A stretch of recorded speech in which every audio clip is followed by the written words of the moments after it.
hit simmer in this episode. No, E-Song's been in the chat the whole time.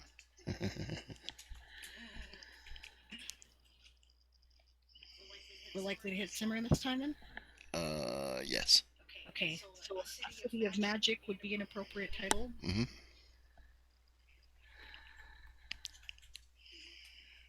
All right.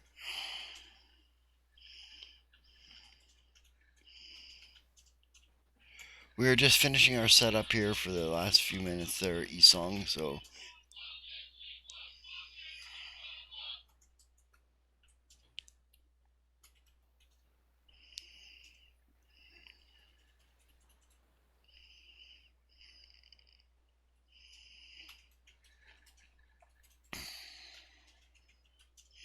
Yeah.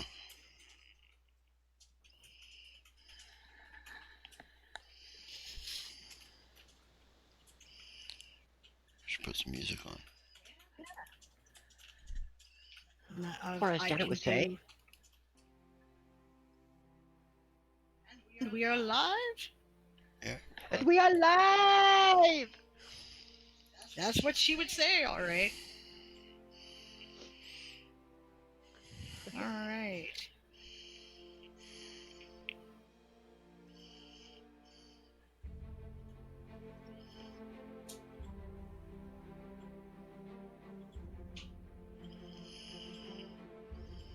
Well, let me know when our music's up. Our music's up. Our music's up? In that case, good evening, everyone, and welcome to Toy Soldiers Old School. This is episode 32. We're coming up on our first year anniversary, I think. Pretty quick. We have some major echo going on here. I don't know if it's here, if anybody in the chat can hear it. Hopefully not. But let me know either way. My name is Diane Morrison. I'm known in the community and online as Sable Radia. I am the creator of the Toy Soldier Saga. I am playing Celine Wintermist, Captain Celine Wintermist, who is an idealistic young priestess who joined the Avalonian Imperial Navy to explore the universe and maybe help some people out along the way. Although somehow she has ended up in the Marines instead. She's still not sure how this happened. My and her pronouns are she or they. Okay, Staff Sergeant. Hi, I'm Chris. I'm playing Arian. Sable can probably blame me for being in the Marines, with Celine kind of anyway. I'm the grizzled older enlisted elf who is kind of along for the ride to help these guys stay alive and somehow has unduly influenced them. Our pronouns are he, him. Luric.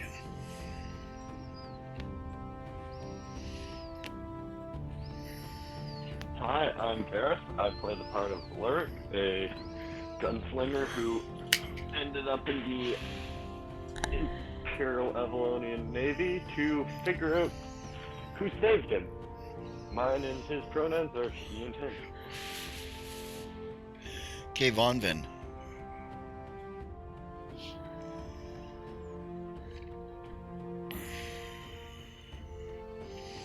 Hi, I'm Rhonda. She's a happy-go-lucky druid who, Avalonian Imperial Navy to siege and starseed ships, which are amazing.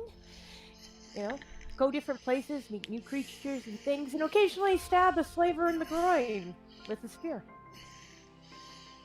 Pronouns? Pronouns are she. Okay, Crowley. In both cases. Hi, I'm Blake. I'll be playing the part of Crowley. Cat-like race, my own creation. He's generally a shit disturber, but he's calmed down a bit. He's coming around to trusting the crew and people more than he ever used to. And our pronouns are he, him. Okay, Lieutenant Yasma. I'm Dawn.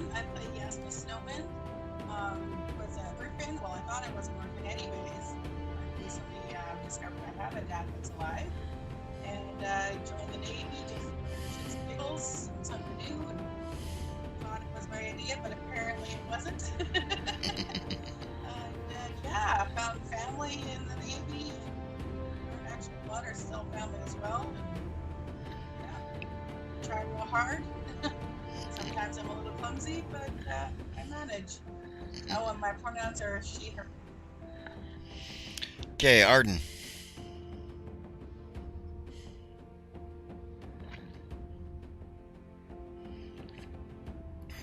Still muted. There we go. I am Taz, also known as Gmendo99 on the internet. I play Arden Spellsword, a Magus Kensai crafter. I don't really have much more than elaborate. He's a little hard focused on crafting, maybe a little too much. Yeah, my pronouns our pronouns are he, him. Okay, and Lilas. Hello, I'm Siobhan the Writer, also known as Brianna. I play Madrimlian. Quit calling me Lilas.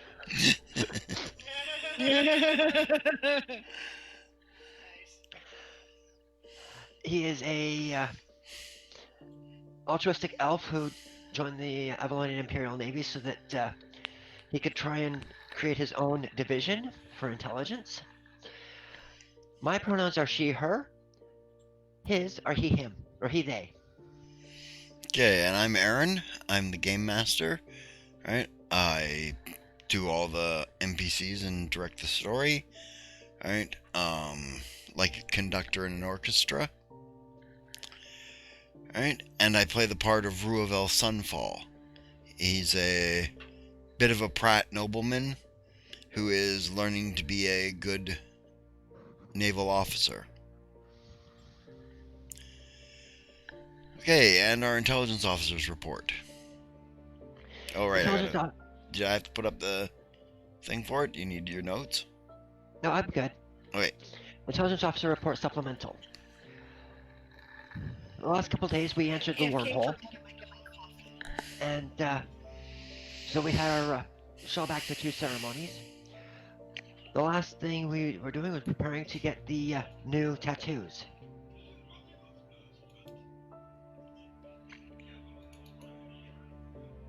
Oh, that's hilarious, isn't it?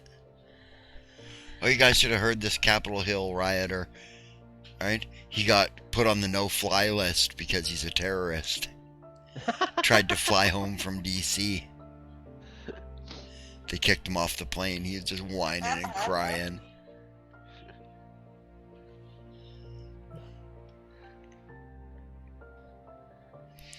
Yeah. Yep. And that's where we had left it, was just about to get our new tattoos. Yeah.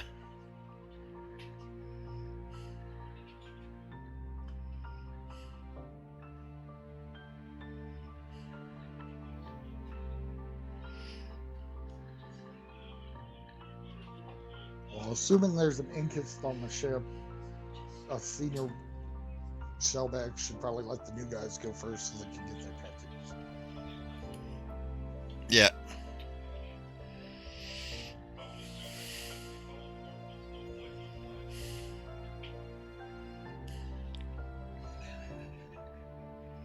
It's one thing to not have upgraded to silver shellback or golden shellback. It's another not to have your tattoo at all. I'm sorry, I missed the last part of that. Chris, you said you upgraded to silver shellback or golden shellback? You're not sure?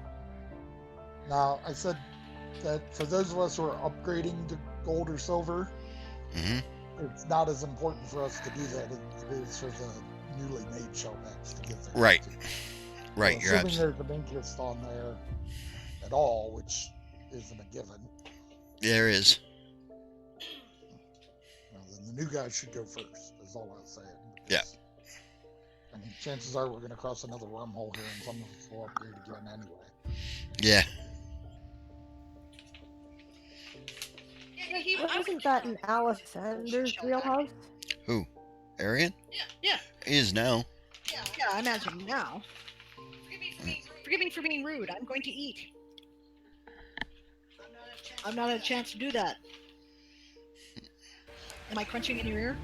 I should probably turn off my mic.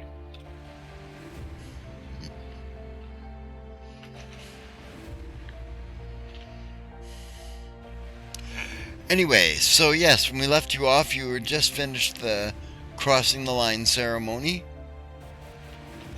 Alright, and we're gonna turn off the white sand now.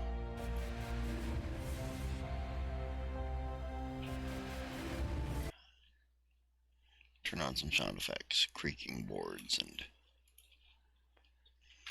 creaking rigging and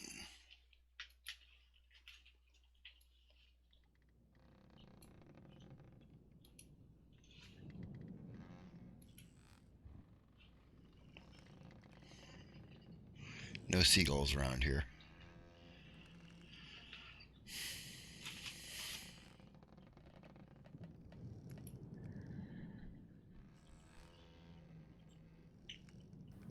Nope, no seagulls. We are in deep space. They left long ago.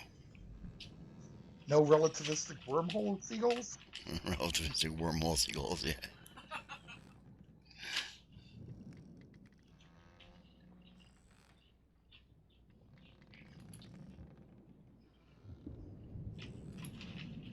Pterodactyls in the wormhole.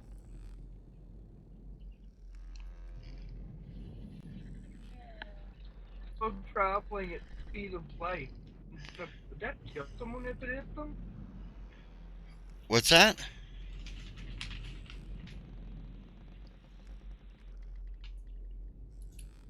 I see I was traveling speed and half and it hit someone. That killed them? One night? You cut out there, dude. I don't know what happened there.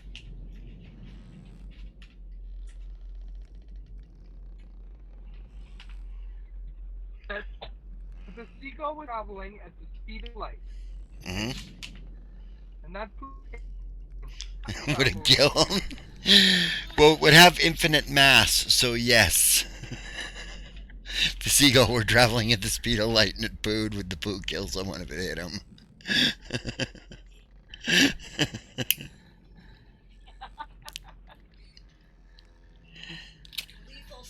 Lethal space shithawks.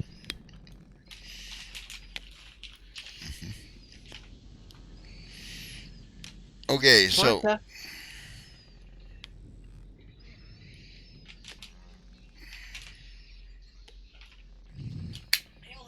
Hail hydrate. we gotta hydrate. Hail hydrate. Oh, hey, hydrate.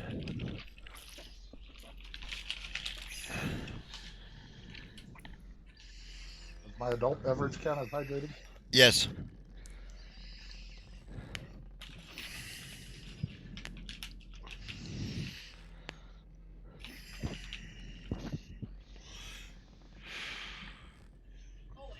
Thank you, what is it, Jinter, for the follow. That happened 40 minutes ago, so it must have happened after I went, or right at the end of my stream, my last stream, at the beginning of this one. So, sorry, excuse me. Thank you very much for that. Oh, and I have exciting news. I have commissioned my friend Chrysalia to do up the image from last game, Crowley kissing the royal baby. no. No bites.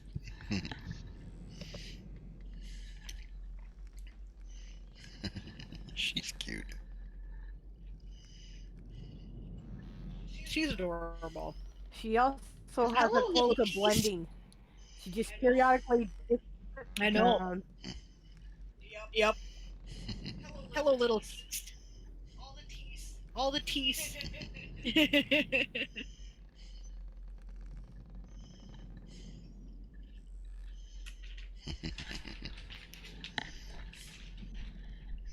Anyway, so the elder Tremaine comes to the deck with his tattoo kit.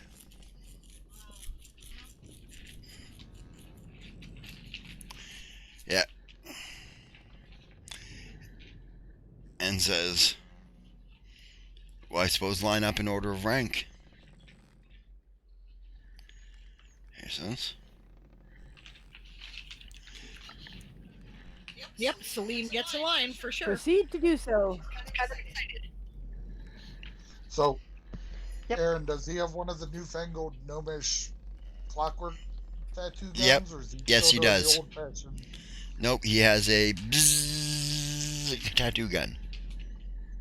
Okay, then it won't take days for him to do us. No. No, it'll take a couple hours each. An hour each, probably. Last time, if you get somebody else to draw the outline before he inks it. No, he does it freehand. He doesn't ink anything on there. Just freehands a shellback tattoo on you. I'm pretty sure he's been doing it for centuries. He's been doing it for a very long time, yes.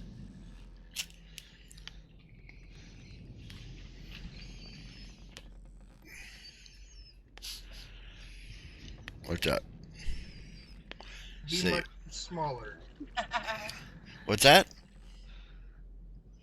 I say mine shouldn't take near as long. It's much smaller. That's true.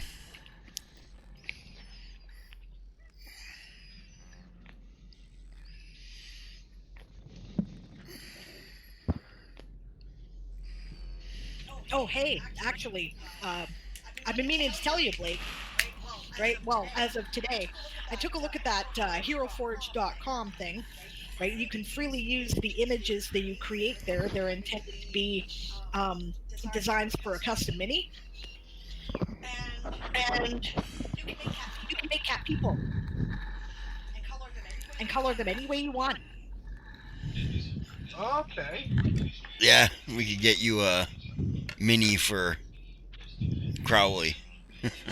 As a matter of fact, I'm inclined to suggest that we all should create a character image in HeroForge, which we can then attach to our name labels for the display, and then we will all have an image of our actual character beside our face or our logo thing for the audience to look at.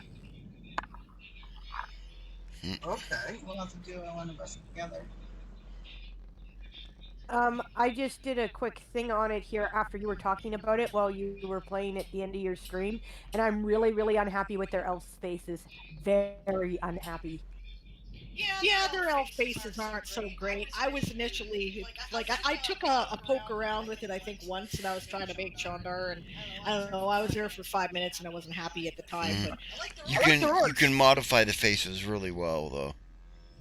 Like once you get into pose and stuff like that, their blank faces are just blank.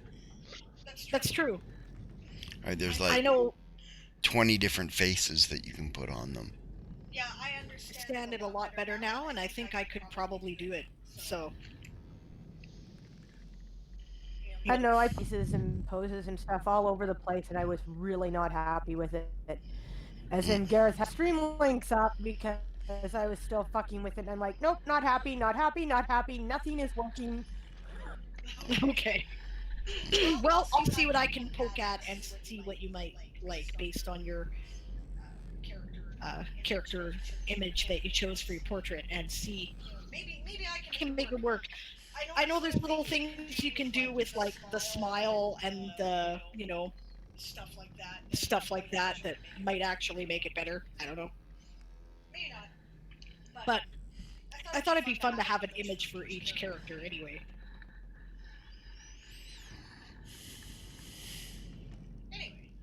Anyway, regardless. Right, he does the tattoos for you guys. It takes an hour or so each.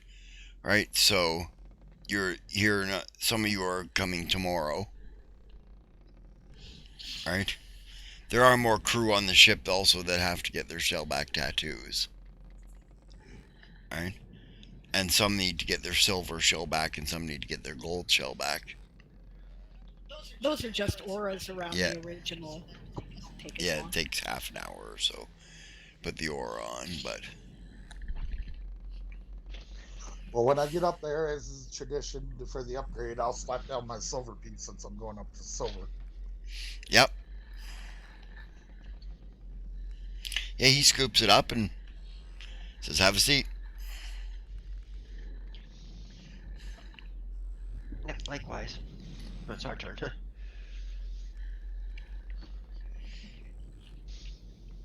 Yeah.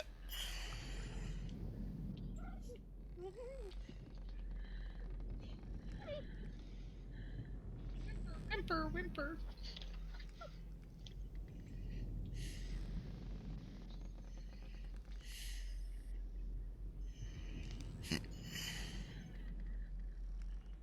That is because this is the hour of how dare you pay attention to anything that is not me, Mom. Vaughn always plays with her while she's streaming. You have a point there.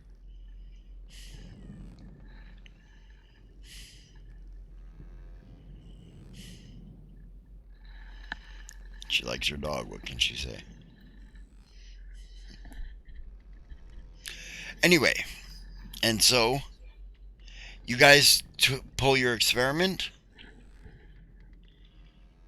feeding What? somebody out on a line behind the ship to see if they can go out beyond the air envelope and still keep up. Feed a suit out there. Well, yeah, you So gotta we have have to be in somebody the in suit. it.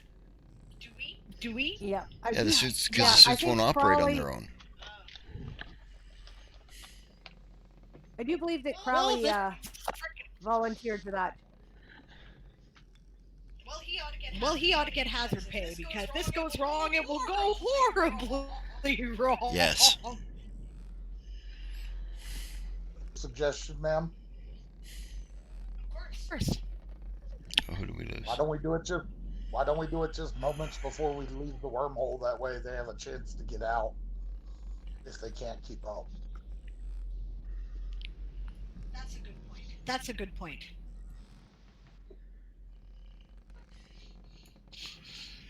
Yeah, I thought we were going to put them on a line for safety.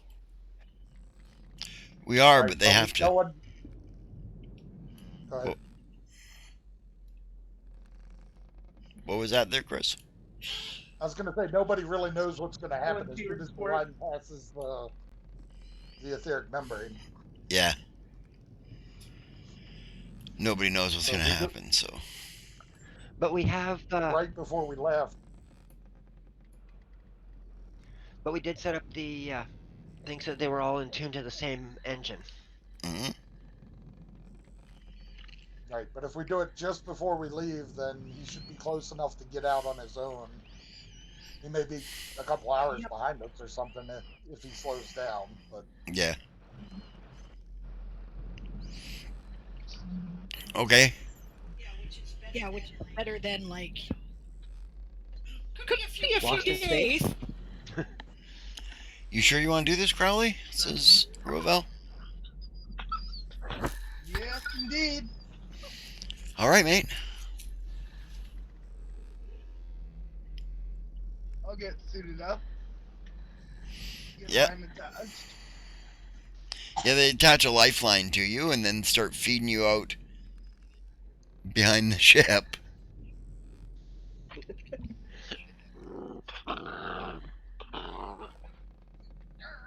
Okay. She's vicious. And about how far from the ship is the etheric membrane? About the same distance out from the ship as the ship is long. About 15 meters? No, the ship is probably 5 meters? the ship is, this is a dreadnought class, right? So the ship is probably 100 meters long. Okay. Right, so the etheric membrane goes out to 100 meters outside the ship in any direction.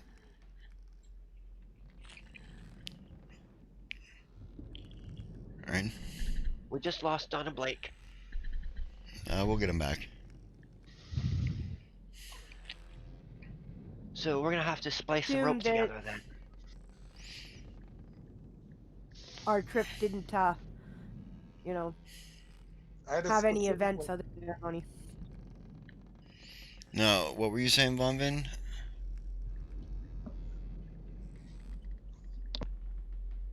are just before You're cutting in and out.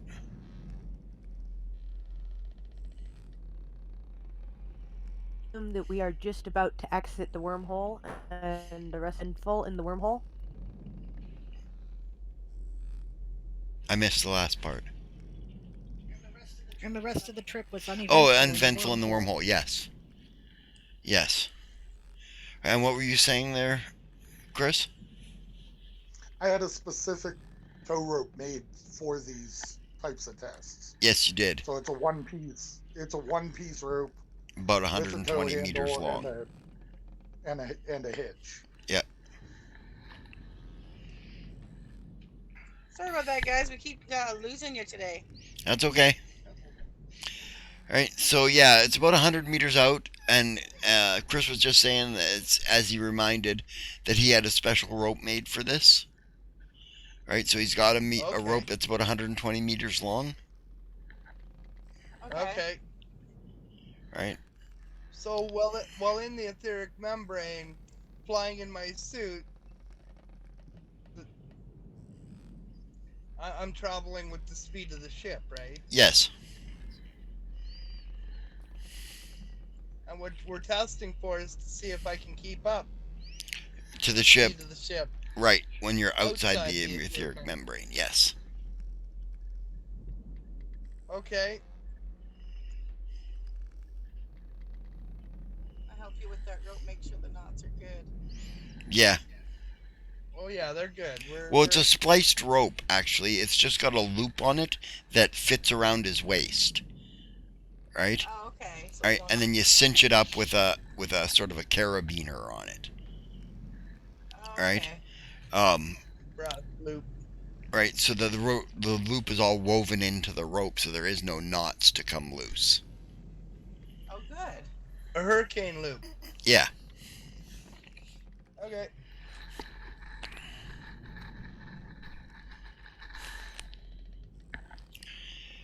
All right. Well, I'll get into position and start heading out the back of the ship. Okay, you anchor the rope on the deck of the ship, on the aft castle. I take it there, Arian.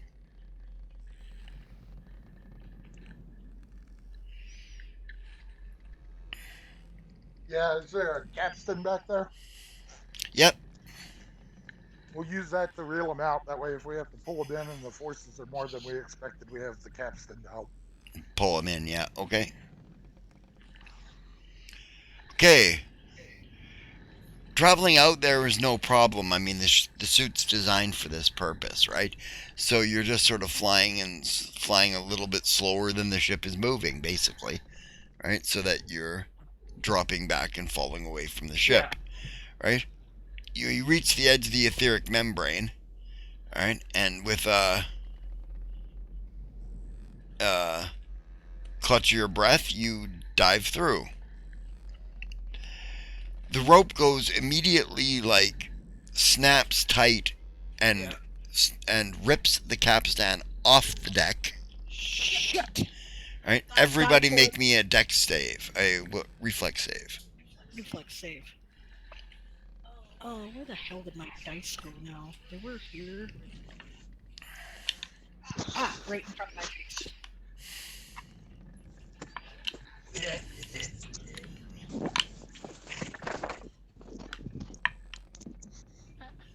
Easy with her.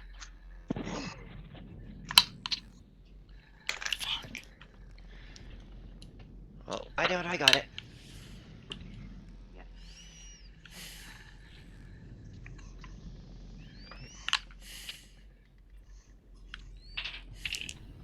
Nice. Yeah, not you, Crowley. No. That's a 20 for Von Vin. Do I have any bonuses on that? Yeah, it's on your character sheet under reflex. That's a 20 for Celine as well. Okay. Oh, I see it. 11 from Adrenaline. 11 from Adrenaline. Okay, 23 Arian. total. 23 total. Okay. Arian. Nat 20. Okay. Nice. 22. Lurik.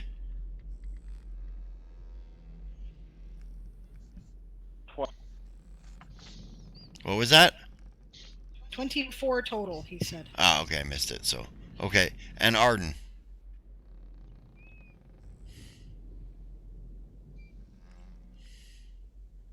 Arden. You're still muted. No, I heard him. 25 total. 5 total. Oh. You seem to be having some problems with your sound today, and I'm not sure why. Yeah, I'm not sure either. Is that better? Yeah. Okay. I just moved the microphone closer to my mouth. He said it was on. Yeah. I was probably Okay, a if you little rolled far less away. than 14, alright, you take 2d6 points of damage. Madrimlian, you take 5. As the capstan smashes into you. And now make me a pilot check or a fly check or a dex check. You're Cool. Madrimlian. Okay. Okay. Definitely take a pilot check. Everyone should have been tied up to the ship on that crate, so. I got a total of 24. Okay, you get slammed to the deck, right? When this capstan basically just rips free and debris and bits of deck and shit go flying everywhere, right? In the meantime, you begin to almost instantly drop away from the ship there, Crowley, except for a blue light shoots out from the bottom of the ship and hits you in the chest, right? Enshrouds you in a blue light and sucks you along. The capstan tears apart as it goes past you. You get showered with debris, but your armor takes the blunt of it, right? And now you're trailing a rope behind you. Well, Well, that is a spectacular effect, my dear. Spectacular. In the meantime, the fucking capstan smokes Xerxes and he goes flying right off the ship. He should be tied to the ship. Right? No, because you're in your bug suits. We're in bug suits. However, remember we had tuned all the Yep. suits to the Aryan Rod's Pride. Yeah, he manages to get control of himself after a minute or so and starts looking for Crowley. Yeah, I'm like. You can see the blue. You can see the blue light ejecting. It's coming from the engine compartment of the ship, and when you take your glass out and look over the 100 yards, you can see the wings of his bug suit are glowing the same blue. Well, we appear to have successfully attuned the spin dizzies, and we have captured both of our overboard crewmen. However, we have no capstan, she says. Well, once we get Which also means that our star metal anchor yes, is we do. lost. It's still attached to the board. No, it's not attached to the rope anymore. It sort of showered into debris. And we would have detached the anchor for this. Yeah, because you. Yeah, okay. We had the rope wrapped around it. Yeah.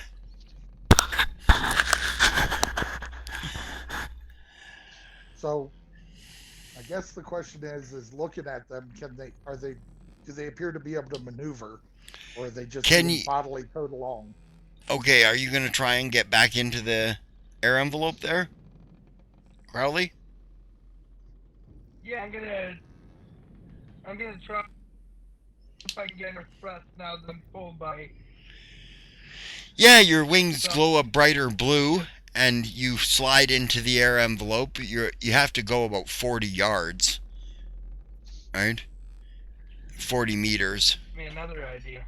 Right? Okay, And then as soon as you get into the air envelope, you feel the ship take over again, right? You're as soon as you get into the etheric membrane, you feel the ship take over again, and you're pulled along at the same speed, and you can just fly along now. Okay. Now, idea that we might, I on the other side of this. Mm-hmm.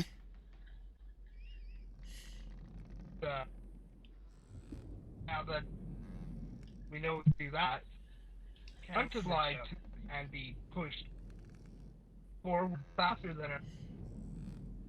I'm sorry, I missed what you were saying there. You are breaking up something awful. He was saying he wants to go to the front and fly out the front Yeah. and see if it pushes him along or if Oh. he slides along the air envelope. Okay. Ah, okay. All right. Yes. Just to let you guys know, make a long story short, you fly out there because you know it's just going to push you back into the air envelope if it doesn't. All right, and it creates a blue light and sort of holds you in place out in front of the ship.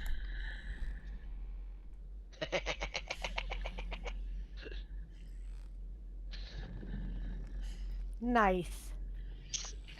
Excellent. Means we could do. Your mother shakes her head. means We can do an in wormhole boarding action if required.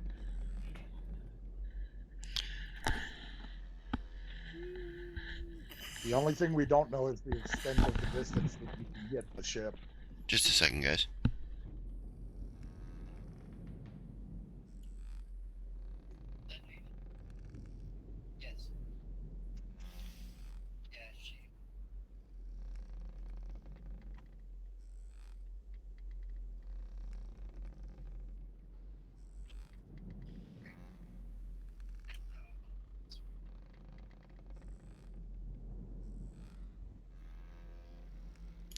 Anyways, okay.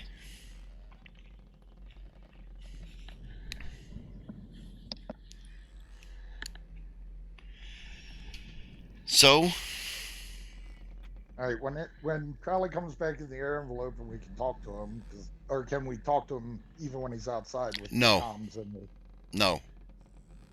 Okay.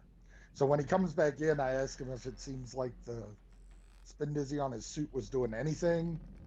Was it straining? Was it What? powering? Or It was more like powering. You AC could and- hear it powering there, Crowley. Oh, Crowley's not here. They disconnected again. Have to wait a minute. There they are. And then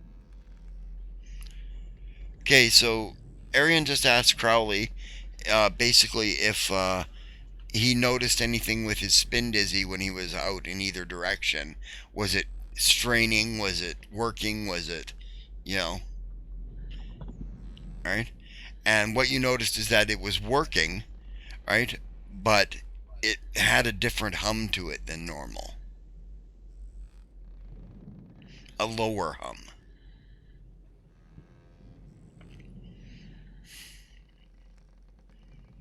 did it match the hum of the ship?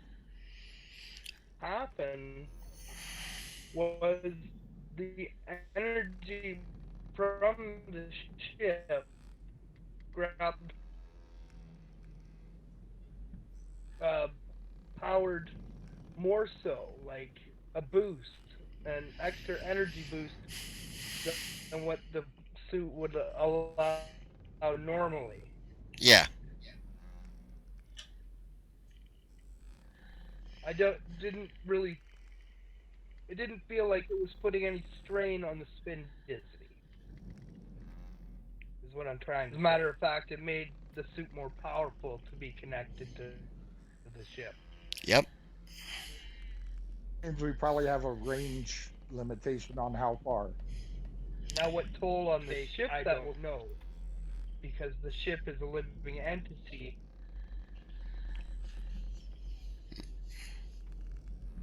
Well, about Yeah, we should.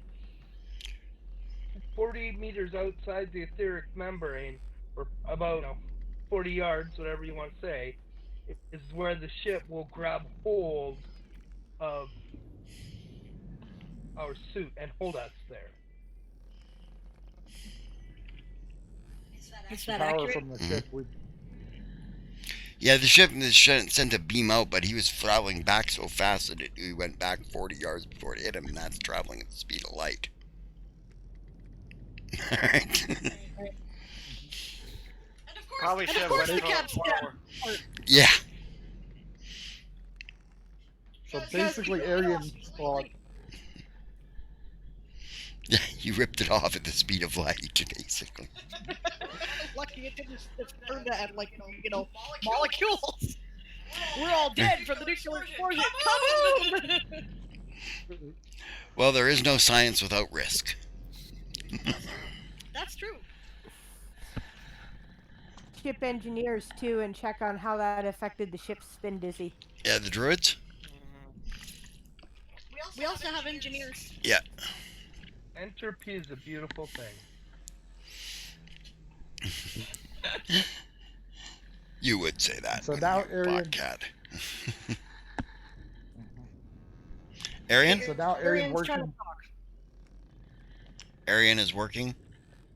His working theory is now that somehow the ship's engine augments the spin dizzy in the suit, and Okay. therefore we'd have a range limitation of how far we could go from the ship before we lost that connection.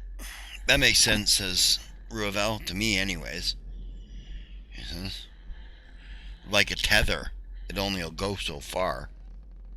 Right, before you snap it and you lose that power, and then who knows what happens. You're lost in a wormhole. Apparently the spin dizzies in the suits aren't powerful enough to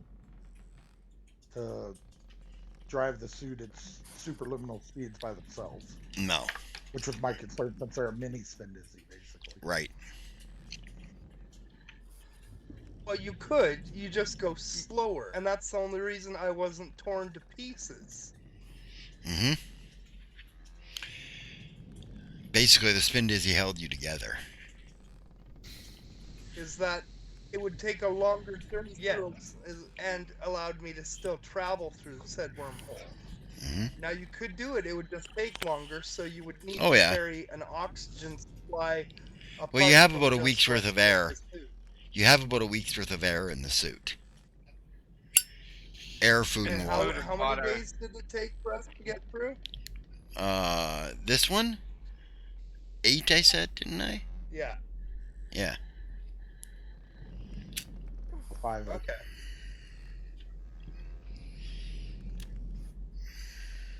Well, Anyway. at any rate, if it was 5 days in a ship, it would probably take 8 or 9 days in a suit. Mm-hmm. Is what I'm saying. Yeah. But it could be done in an emergency situation. Like you have to Well, abandon sure, the if you- ship and there's a wormhole. Yeah. You have to You abandon might a ship be in a able to wormhole. survive getting to the other side. Right. Thinking about it from the tactical side, of the usefulness is like, crossing wormhole space to board, rather than having to match air, etheric membranes. Yeah.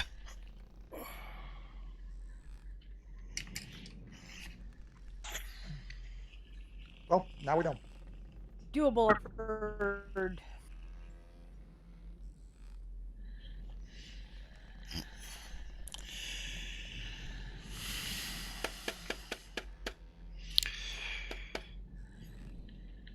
Your mother calls the carpenters. Can't repair the capstan. Maybe we'll just start over, ma'am.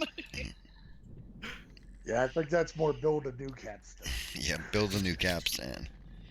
Repair this deck. Yes, ma'am. Yep.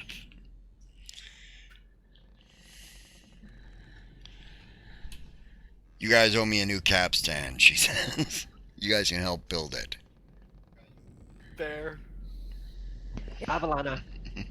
Hop into Avalana.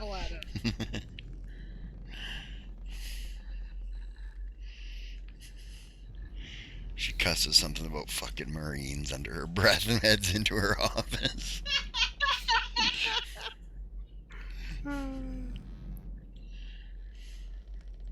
Apparently now I'm fucking Marines, she says. Well, Well, never you mind. sort of are, correspondent. At least one Marine says. Oh, legit. She says. Yep.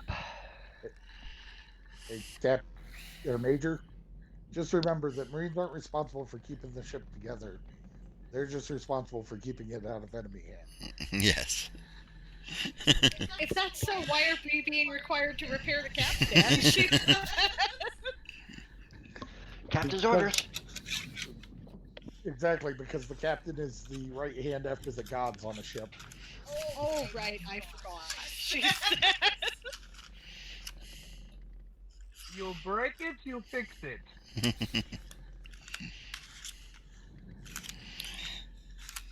I suppose that's fair enough. Yeah. Satoru. On that note, I think I'll go make lunch. Hello, Isong. Hello, Satoru. You shouldn't have updated Pretzel Hello. Rocks. Now it doesn't work or something, or you lost some songs?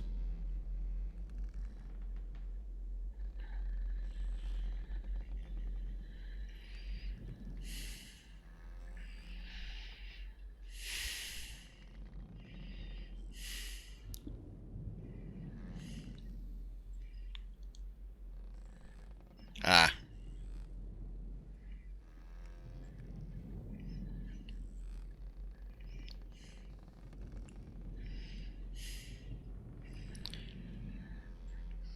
Okay, so you guys do some carpentry. Yeah, like Rendry. No, you guys gotta hold boards in place so they pound them with nails. Yep. Von Vin actually does know about Capstan is what we carpentry. missed. Yeah, they wrecked the capstan on the ship. Because we were trying to see if we could get the small spin dizzies on the bug suits to attune with the spin dizzy on the ship, well, the Starseed engine, and we were using the capstan as an anchor point for the lifeline for the poor bastard in the bug suit, namely Crowley. And apparently, when you suddenly accelerate to the speed of light, you blow up the capstan.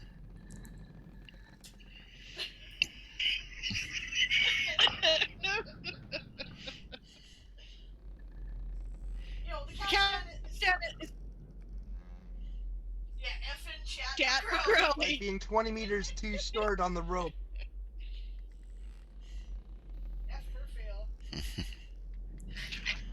Well, except that he didn't go flying off into space, so that was No, that's a win. That's a win. Ultimately, it was a win. 41, What's that there? 21 more meters of rope, and we would have had it. Yep. 21 more meters of rope, and the rope wouldn't have ripped that off. That's true. Yep.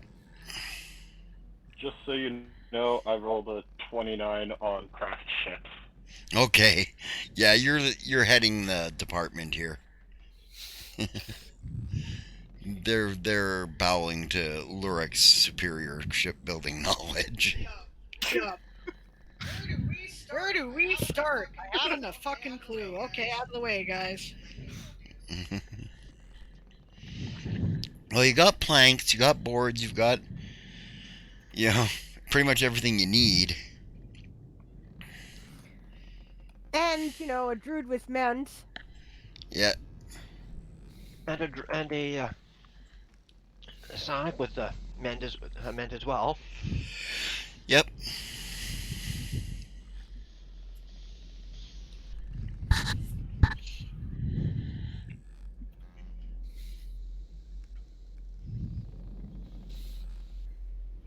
I'm sure it won't take long for us to have a new capstan in place, and it might even be better than the old one was. Well, it looks pretty good when On you guys that- get it done. On that note, the sergeant will have a word with one of the engineers to get them to go down and check the keel where the mast stub that the capstan's basically mounted on, Yeah. and make sure we didn't crack the fucking keel. Yeah. Yeah. This is already checked, Sergeant. He says we're fine. But thanks for the information. No, I just ripped it out.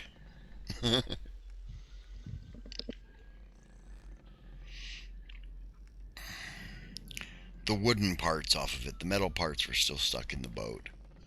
Fortunately. Luckily. Yeah, so for those of you who don't know much about naval ships, the capstan's basically a big winch. Yeah, I know what the But you name. never move the Yeah, ship. you know. Oh, Make that right. so. Go But ahead. you never move the ship anywhere but from the keel. Yeah. Everything's anchored to the keel. You don't just pull on like the beams and frame members. Yeah. And the keel's like the most important part of the ship. Yeah. Yeah, you crack the keel too bad, it's pretty much a scrap job. Yep. That's dry dock, and that means like months. Well, less than you might think in Magic Land because druids and mend and grow and stuff. Well, for a starship ship, yeah.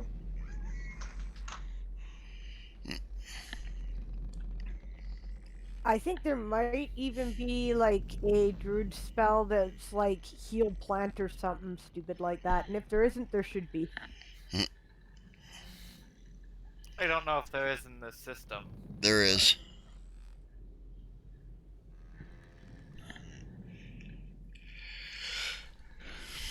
Yep.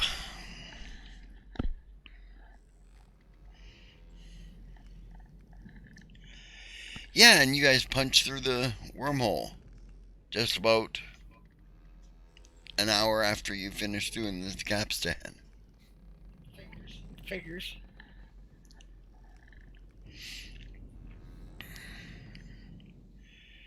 Yeah, there are elven ships right near the edge of the wormhole. Alright.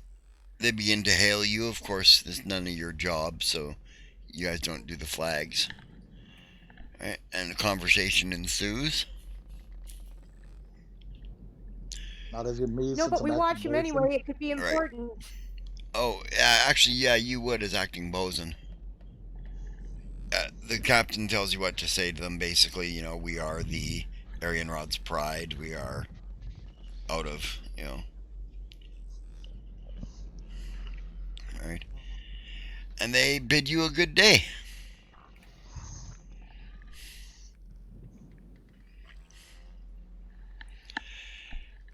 Captain gives the order. Captain gives the orders to carry on. We're heading for Cimarron.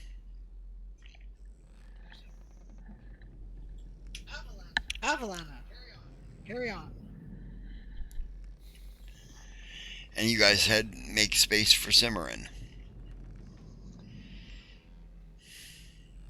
Just a question, Aaron. Mm-hmm. Given the mechanics of the system at this point in time, is the Dragon Space wormhole closer than Cimarron? No. Given the physics of space, it's easier to go to Cimarron because you're going to have to resupply before you hit the Dragon Space portal. It's long. It could take like weeks to get through it. So you need to get more air. Question. I just was wondering. Yeah, go ahead, Madrumlin. We have the grove, which has all the plants in it. Mm-hmm. Why do we need more air? Because you've got hundreds of people on this ship. And not quite enough trees to cover everything. Right. Got it. Also, it's convenient for the plot for us to go to Cimarron. Yeah. Because all roads lead to Cimarron. Just out of curiosity, Just out of curiosity? does Fog Cloud Replenish air? Sort of. Alright? There are spells that do it in this game, but... Alright. Fog cloud is more water, I would think. No, it's air and water, but...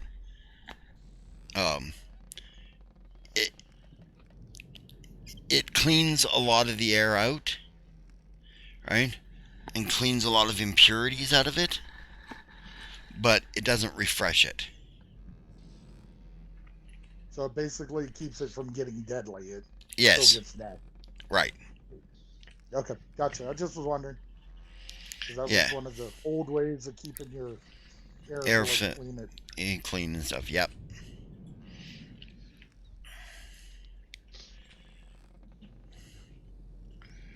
Right. So takes you guys about a week and a half to get to Cimarron from here. Okay, okay. Okay, I need to make my first blacksmith test then. Yeah. Madrimlin is going to the alchemy lab. We need more contact explosives. Okay. You arrive in Cimarron on the 11th of Harvest Moon. 26.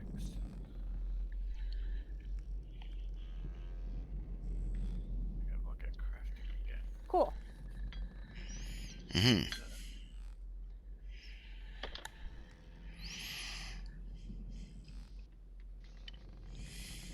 So how many All right. can I get done in the time? In a week and a half? I'll say 3. Okay. About 3 days apiece. Yeah.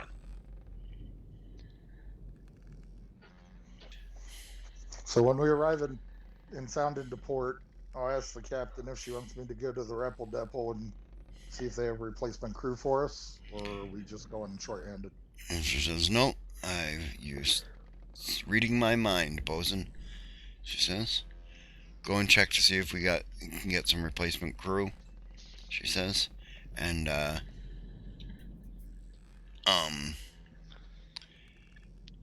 yeah, Oh, and Repel Depot is replacement depot. yeah, In case Rebel Double, yeah. anybody doesn't know the jargon. It seemed pretty straightforward. Yep. Yep. So I'll ask for the documentation I need. I'm sure I'm going to need a draft on her signature for Yep. new crewmen.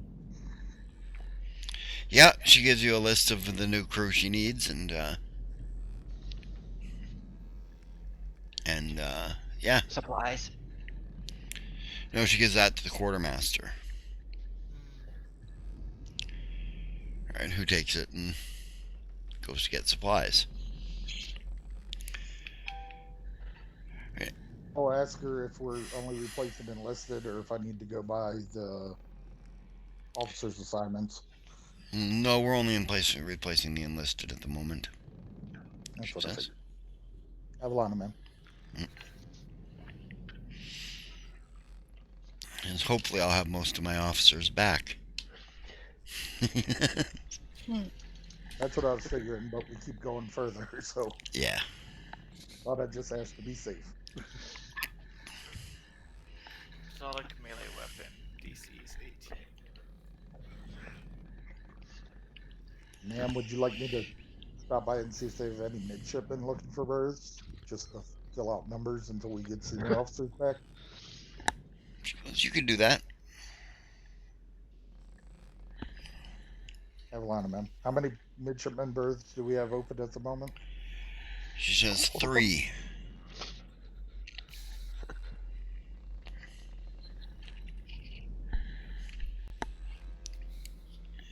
You could have one if you wanted it, you know, she says.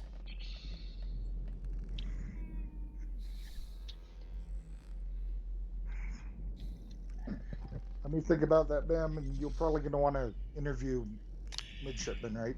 That wasn't a formal request, so you don't have to feel that you have to formally refuse, she says. Well, let me think about it, ma'am. Yeah. I've been a sergeant so long now that Yeah. going back to being an officer again, Yep. it's just something I need to consider. She goes, well, I'm considering promoting you anyways, so.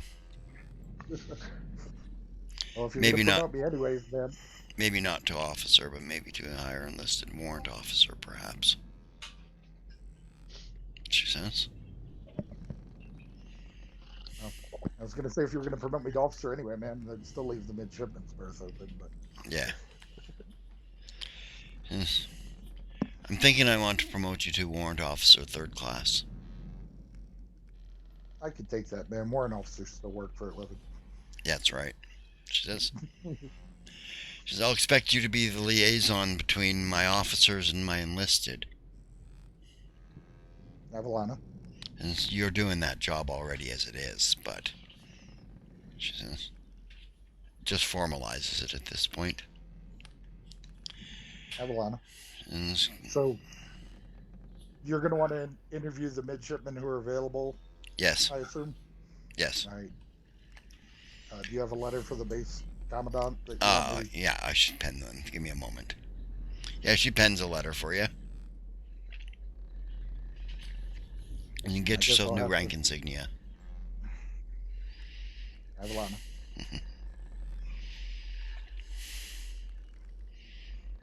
And do you have a letter? The letter I was asking about was for the base commandant asking for midshipmen to Yeah. interview. Yep. So I'll take all the required documentation and. Yeah. Does the rest of the party look like they're pretty busy? No, they look pretty bored. I'll tell the major what I'm doing and ask They're her. like polishing bug suits. Oh, is that Ron?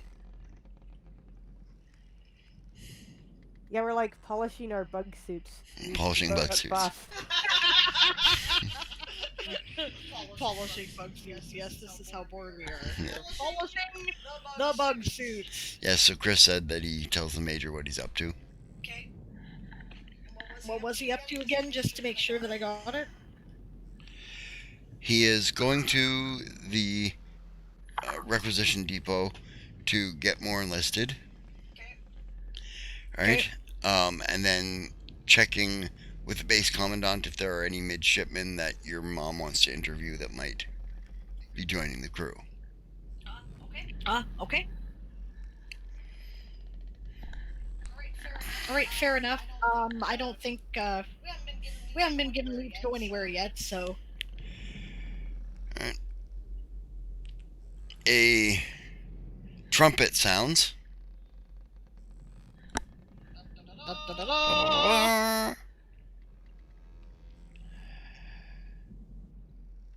Right, and a herald comes forward. Oh, here we go.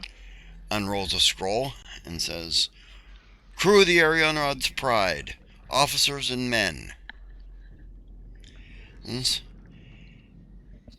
His Imperial Highness invites you all to dine with him this evening at the palace." Well, one can hardly refuse an invitation from His Imperial Highness, I'm sure. "Tell His Imperial Highness we would be glad to attend," says the captain. Does she look growly about it? No. Okay. Mhm. So, Crowley thinks this invitation doesn't include him because he's not an officer. He is an officer. or a man. Officers Midshipman is and an men. officer. Midshipman is an officer. Officers in the crew.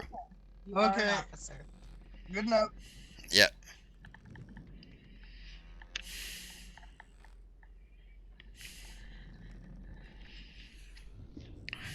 Turn to the captain.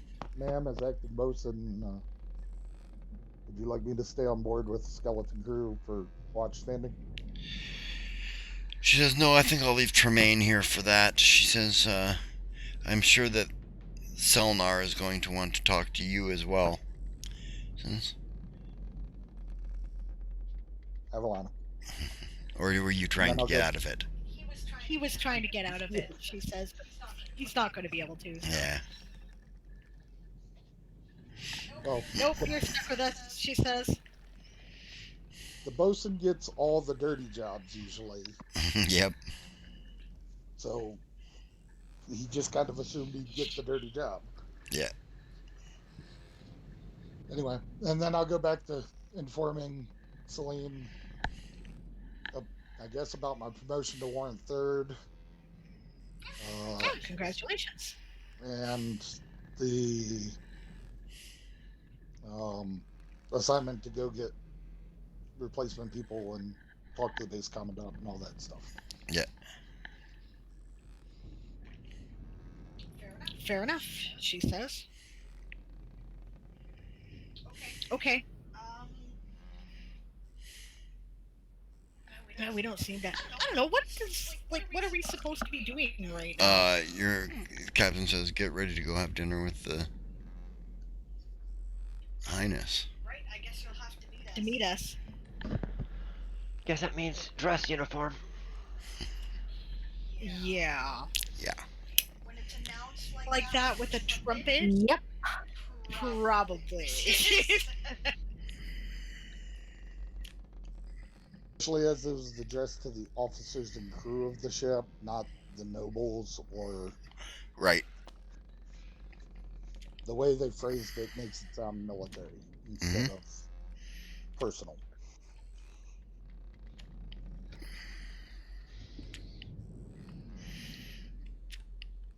Mm-hmm. Well, ma'am, if y'all are going to be busy doing that, I'll grab a draft of. I'll find 3 or 4 burly seamen to go with me, so you don't have to worry about me. Or star hand, sorry.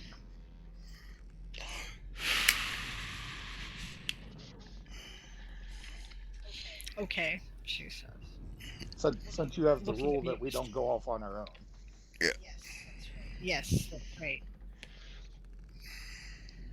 And for good reason, she says quietly. So yeah, Word. I'll grab a detail of 3 or 4. Four Four of the details. biggest Biggest bloody detail. sailors you can find. Yeah. Yep. And head off. Yeah. When he gets back to the ship, he'll find his dress uniform pressed and ready. Okay, you're gonna press his uniform for him and stuff. Yep. Okay. Well, I'm doing my own. I might as well do his. Question. Our friend. Somebody asked a question. Question. Yeah, me. Does the warrant officer uniform vary from the senior enlisted? Or is No. it just a matter of insignia? Just a matter of insignia. Alright, then I'll stop and get my insignia while I'm out too. Yeah. So I'm ready. Yeah. How much will that run me? 2 gold. Okay.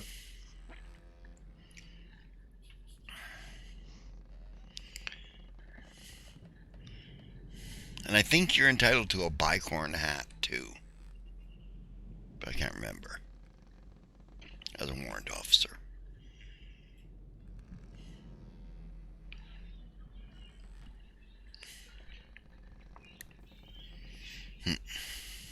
I thought bicorns were flag rank and above.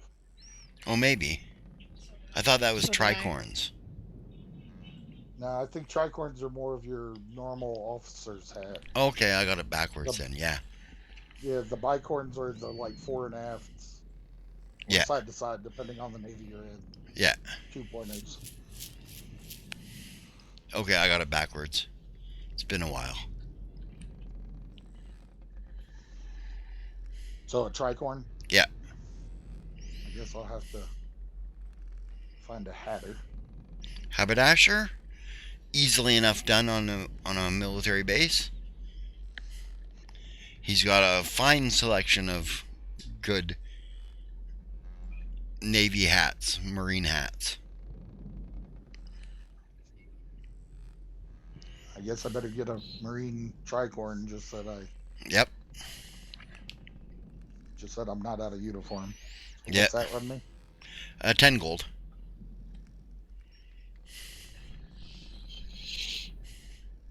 Okay.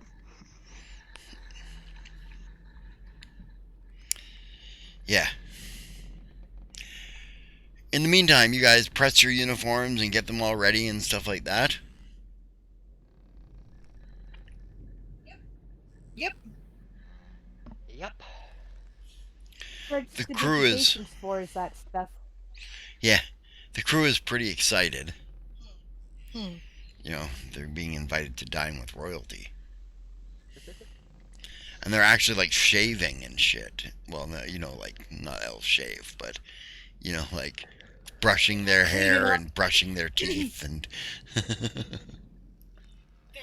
They actually spend some money to go get a yeah, bath. Yeah, that's a good idea. I should do that too.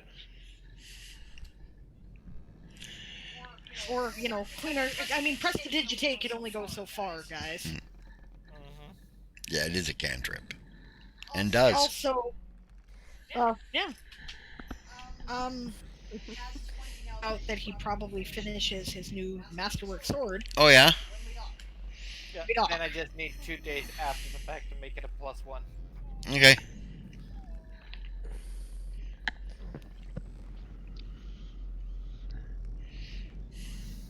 yeah, go and have an actual digitation for fixing uniforms that leak crumbs.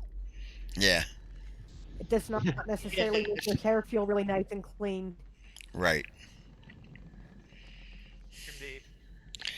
Yeah, so you guys all Especially troop after down to the the baths. just after the And show back I have then, a so I'm pretty sure we question. stink a little bit. Yeah. What was that there, Chris? I have a question. Is the Avalonian Imperial Navy pretty much one for one with the British Navy, where the officers would have somebody in the crew who did for them as servants on board No. ship to take No, care of things like uniforms? Okay. no. Although there probably is a steward of some kind who is at least assigned to different ranks of officers, Yeah, one for the captain, one for the exec, right? One for, yeah, the lieutenants, etc., right? Yeah, and the British a did it pin. that way so that the officers didn't have to spend time doing that and could focus on their duties. Yeah, Well, maybe. I mean, there might be. But remember that But elves are a bit more egalitarian, even among these elves, right? So I'm not right. sure. What do you think, Chris? Do you think it would be a good idea? I never really Well, got into that, so well, I mean the officers had to pay those guys out of their own pocket, so it wasn't like they were slaving for them. good They point. just they the British did it that way so that the officers didn't have to do the daily minutiae. However you say Minutia that, of their minutia. duties. Yeah, No, the daily minutia of laying out their uniform and pressing it, and so they could focus on their actual duties. That's right. why the British did it that way.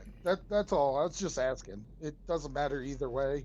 I can see it not being that way because, as you say, the elves are a little more egalitarian. But it's also a way for. Right. But it also sounds like you've already kind of included it a little bit because, like, the ship cook works for the captain when they're in port and stuff. So I didn't know. I'm sorry, Chris, I missed the last. Anyway, I was just saying it seemed like you'd already included some of it because, like you said, that a lot Yep, of the crew works for the captain and the officers yep, when they're in port anyway.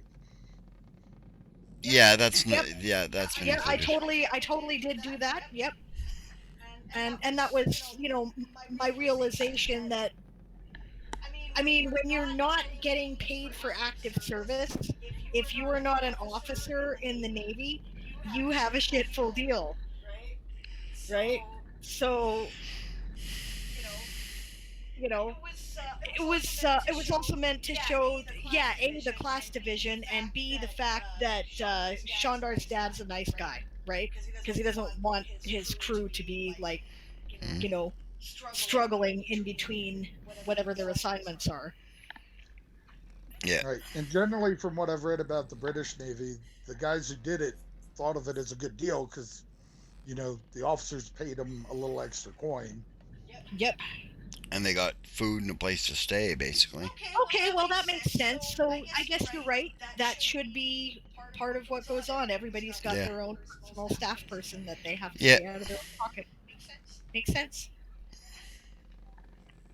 What Thank you for helping me to clarify that, actually. I what was would just be the wondering normal when. price for that monthly? Since we added that. What was that, Chris? I was just wondering because Majermlane was pressing a uniform, so Yeah. No, you it got just a seemed kind of off. person to press your uniform for you. That's fine. He doesn't, Oh, but you can ask your guy to, do that for Yeah. your friend as well. Yeah. Like I said, that's why I was asking what would that cost per month since we're adding that. About 2 gold a week.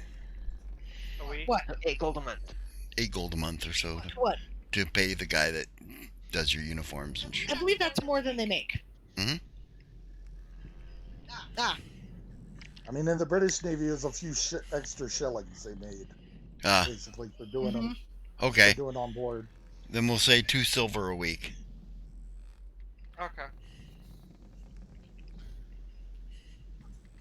How much time has passed? And Arian, previously having been enlisted, would not have a guy to do it anyway. No. Nope, certainly doesn't. And I don't know if Warrants did or not. I can't No, remember. warrants still work for a living. Okay. Yeah. Warrants are like what happens if officers actually worked.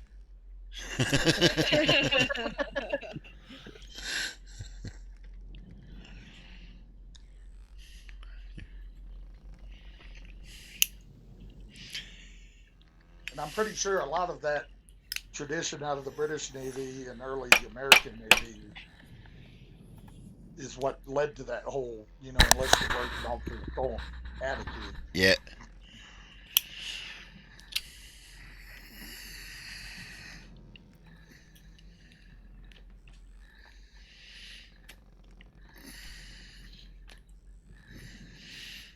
So you guys truck off, get a bath, come back, get your uniforms on. Yep. Arian, you make it down to the base and make it to the Recce Depi. Yeah, I'm gonna cast a pretty jaundiced eye over whatever crewmen are available. Oh yeah. Because there's usually two types. Three. There's Mhm. brand new people. Mm-hmm. There's people who are naturally between assignments, Mm-hmm. and then there are the people that the other chips don't want. Mm-hmm. Yep, that's what it is.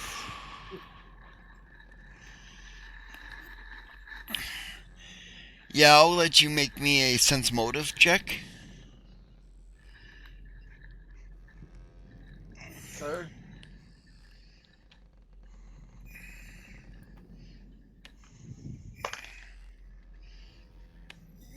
Well, not too awful bad. I got a 13. Okay, that's good enough. Right? That lets you know like basically which is which among these crew. Your choices mostly are people between assignments and new crew. There isn't a lot here that of crew nobody wants. Right? Because the Navy usually drums those people out. Right? But there are a couple that you have to say, I don't think we'll take that one. Okay. And by choice, I'll take the more experienced people always. Of course.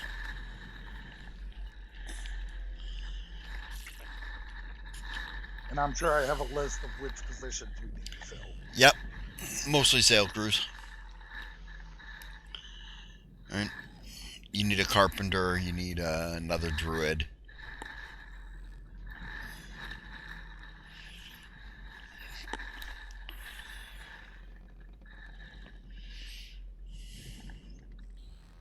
Okay. Well, I'll gather them up and then go deliver the other paperwork. And did the major give me any idea of where they were going? Did she? The palace is where we're going, but there's got to. You're talking about to get cleaned up. Yeah. Yeah, I'm sure there's a place that. Yeah, there's a public bath. It's not like a big bathhouse like a Roman bath. It's a bath in like separate tubs and running water and shit like that. Yeah, so the public bath, basically. Yeah. Okay. Well, as The long as I do sun that, I know where to splash. meet up with them. You'll meet up with them? Okay. And what was that, Von Ben? I said the splash. Okay.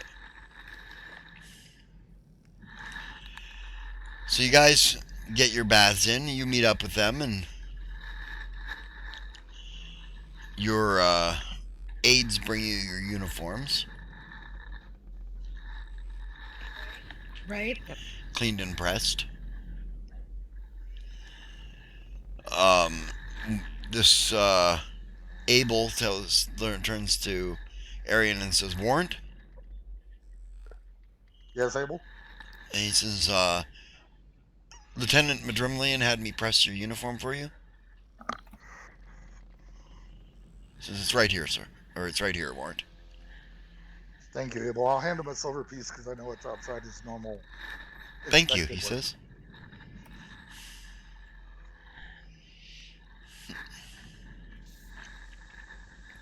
"Yeah."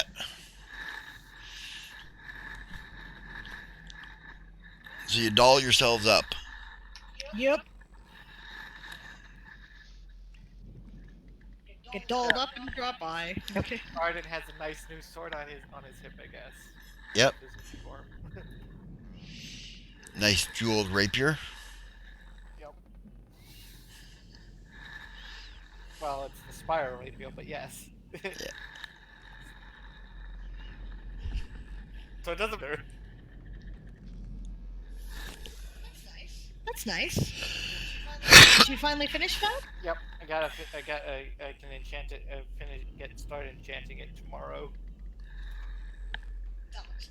That looks great, she says. Very snazzy, says Roval. Then I gotta get some stuff that some scroll stuff so I can get using stuff for my next big thing that I'm working on. But don't have the money yet for that. Well, speaking of money, we should probably stop by the bank or whatever it is where we draw our pay. Yeah, go draw your pay. Well, yeah, you guys are paid out before you leave the ship, actually. Yeah, do we not have a pay parade? Yeah, you have a pay I parade assume when you we get do. into town. So let me check the date here. Okay.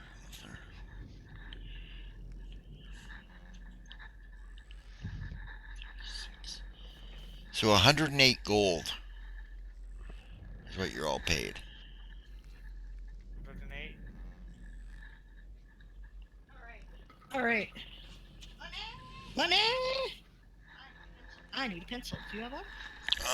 I don't actually. I have a pen. Ooh. Oh, I'm not sure that helps Yeah. me. I have a pencil, Sable. Thank you. But I'm not sending it to you. Yeah, I know, right?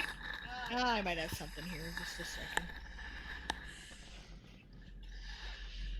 Just, I might be kind of blind and can't see out of one eye and Blind in one eye and can't hear out of the other.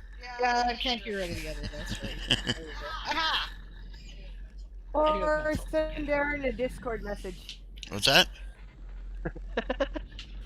I said, or type it into Discord and just send it to Aaron so you have it. How many gold did you give me? What? 108. 108. Okay.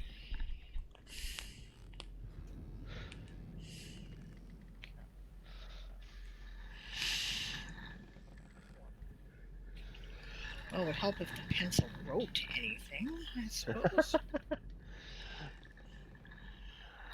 Faulty. That's why I like Halo. I keep track of everything. Bling, bling! All right.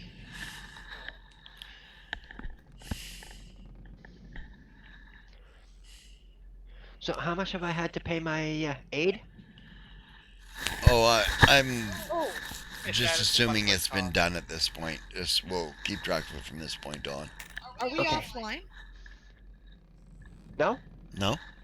Okay, weird, because I've got the offline screen up on my stream manager for some reason.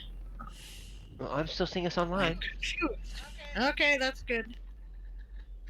Doesn't say we're losing frames or anything. Any song says you're still here. The song says Okay. so good.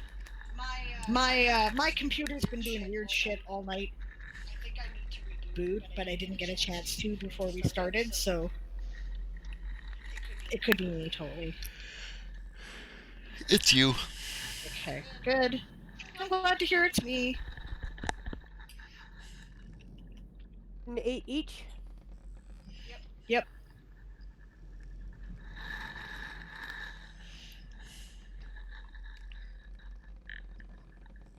Figure out cost for scroll.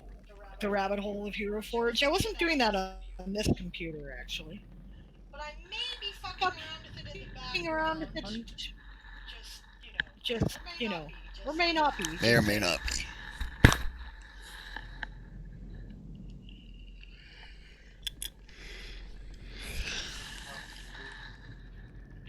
Wizard. 25 gold first level. It may also be the reason why you didn't get around to rebooting it, she says. Well, it is, because I was, like, late. So. Yep. Since the summons was for the officers and crew, do we do a crew parade? Yes. Alright.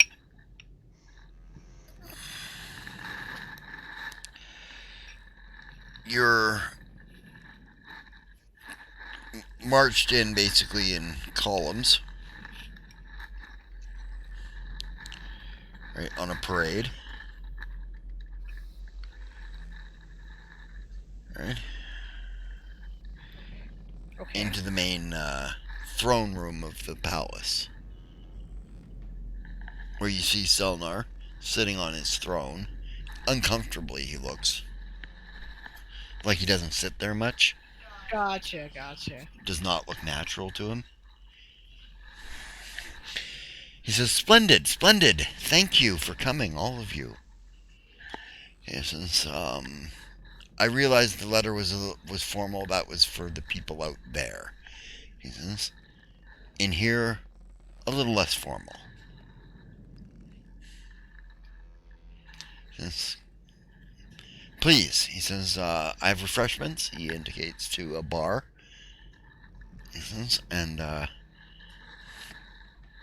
there are hors d'oeuvres on the tables over there. He says. Thank you, Your Imperial Highness. So, how less formal, she says. How about Dad? Hi, Dad, she says. I mean, now the whole fucking crew knows, god damn it. Yeah, I don't think I can get away with that. She shrugs, goes over, and gives him a hug. Yeah, hugs her back. Fucking throne and gives him a hug. Yep, hugs her back. You give really And, great turn hugs. to the crew and dismiss them to eat and drink. Yep. She's like, meh, shrug. He chose to reveal the secret, so nothing I can do about it. He outranks my ass. So. Yeah, she just kind of going with it. Exactly. He looks to the other two girls. Like, Yeah, we can give him hugs too. Yeah, I go up and give him a hug. yeah. And the whole crew actually makes the fallen jaw face. Yep. Krang! That's their jaw hitting the ground. And Magellan says, pick your jaws up. Andrea Lachat I am sure that Golden. has rated us. Oh, hello. Thank you very much for the raid. I didn't know that, but...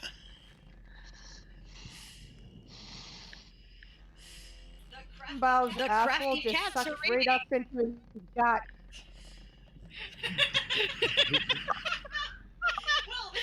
Well, there's something to say just as the raiders show up. very much for joining us. We are a bit of an informal bunch. It's What'd true. you say? What did Yeah. Rowan say? I'm sure Golden Bell's asshole just sucked right into his butt. Another clippable moment. Welcome. Thank you for joining us. Yep. We're a little informal around here, as you might have gathered. Yep. Aaron will walk over to Golden Bell and hand him a. And hydrate. Hail hydrate. And a posture check. How's your posture, people? Mine sucks. Still in my comfy chair. Mine's good. Got you, Travis. Comfy You're chair. lurking. Don't worry. Yeah, lurk away, Trav. Andrea's lurking too. Oh, that's right. Your stream was today. How did it go? Like you're just starting back up after a long absence. I remember. Oh, yeah? Yeah. Well, Andrea is Travis's wife, eh? Oh, okay.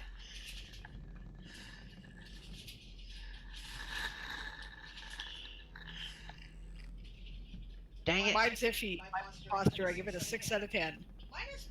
Mine is not great today, and it is because my lower back hurts, and I just cannot make it comfortable today.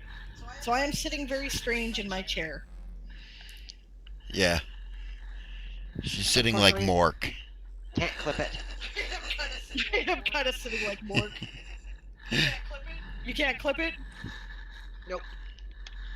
Too late? Because of language. No, because of language. Oh. Damn it. I mean, come on, that was funny. The timing was brilliant. Yeah. Yeah. As I've been. Stick it in your chair and put it in the small of your back. It might. What was that, Arian? As I was saying, I walk over to Golden Bell and hand him my handkerchief, and I say, "Sir, I believe we passed the Jakes just outside the throne room," and I'll walk off. What? The Jakes. Oh, jeez.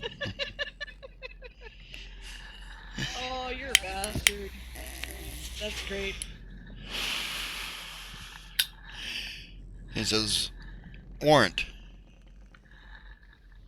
Yes, sir. what's going on here?" You didn't look well, sir. This is, no, I mean with the lieutenants and the midshipmen. Sir, I'm just a warrant. That's officer's business. I don't believe I'm in any position to answer that. All right, carry on.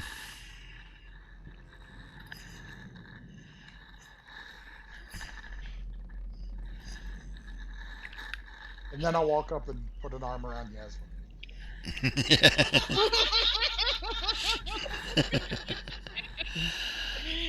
Oh, yeah. Talk about giving it to asshole officers. That's amazing. Selnar. Something like this, I think. Selnar smiles at him. He says, "How are you, my boy?" Pretty good, sir. A little better now, actually. No, I sort of overheard. He said,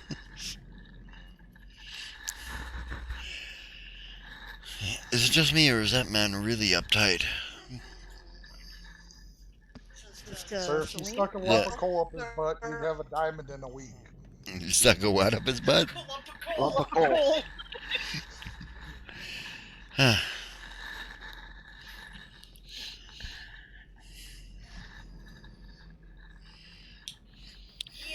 Yeah, that's a pretty accurate description. That is Lieutenant Goldenbow. Ah, Golden Bow. I take it that's pretty typical of the family. They're Alfar. There are some good ones. He's got probably an older brother, I think it would be, who's a Marine. He's pretty cool. Oh yes, he's on our Ah, deck too. The right, commander. right, Commander Navarre. Well, except that currently he was sent back with a prize ship just as we got to the wormhole. Ah, She smiles. She says cheerfully. he nods. He says, Yeah, we barely had to kill anybody. "That's always the best kind." Well, the bug suits turned out to be a very effective tactic, she says. I think I might like being a Marine, she says. I wasn't too sure how I ended up in the Marine Corps in the first place, she says, but it's growing on me. Hooah, she says. With all due respect,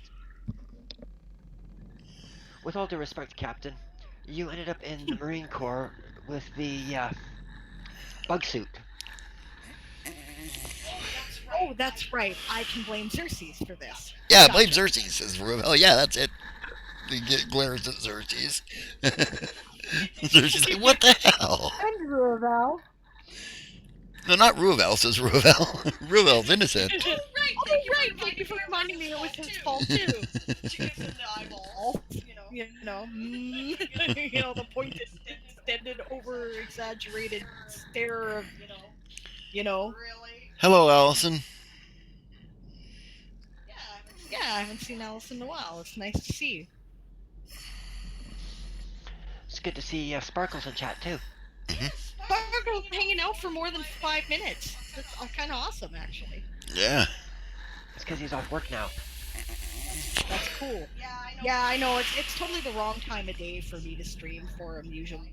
I totally get it. He has to kind of bob in on his breaks, and I'm actually honored that he does that, so.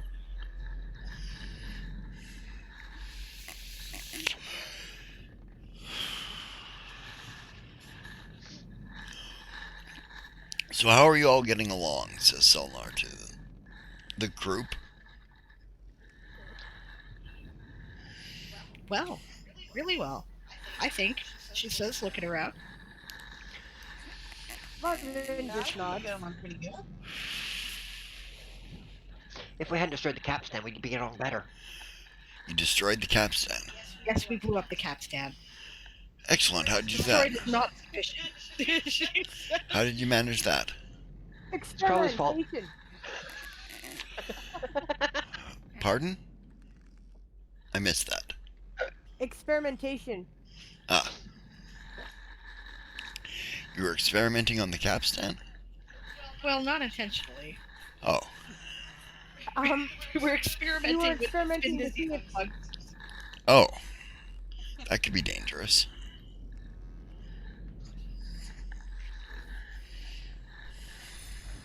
We wanted to see if we could attune that to the starseed spin dizzy, or the starseed, she says, so that we could travel off the ship within a wormhole.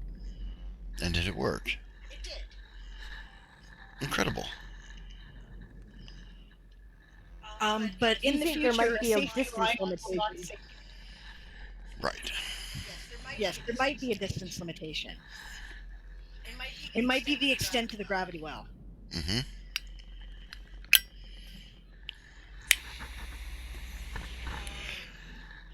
That is what you were thinking, right? The 40 yards or whatever, that's the well, is it? No, 100 yards is the radius. 100 yards. Oh, okay. It goes 100 yards, then 100 yards out from that is the edge of the gravity well. Right.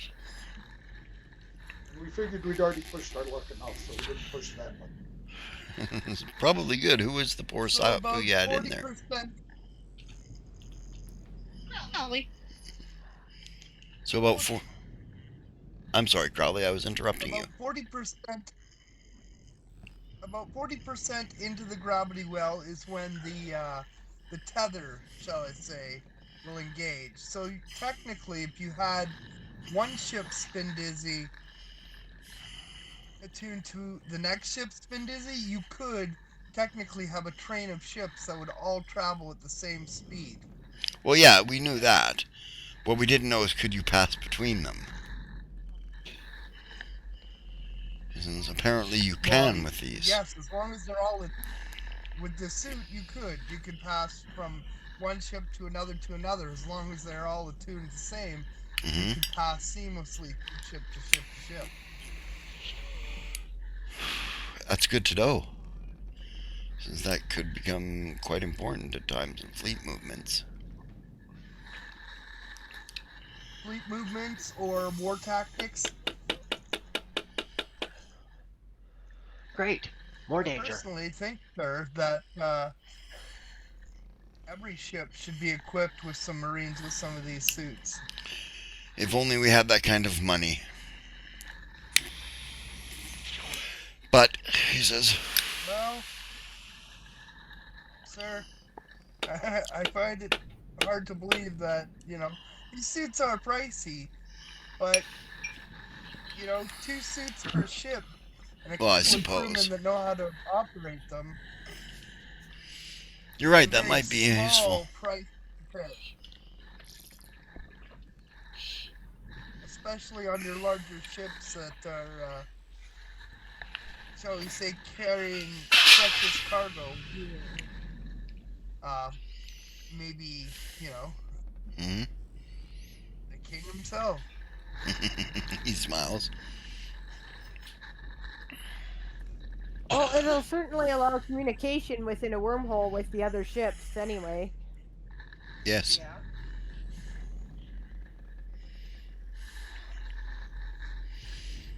He nods.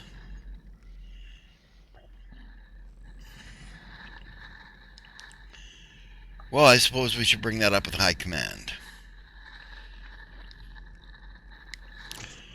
Which is, And how are you doing? She says to him. I'm doing much better now, now that you're all home. She smiles. She gives him another hug. Marine Assault Command Elven Special Operations Group. Mac ESOG.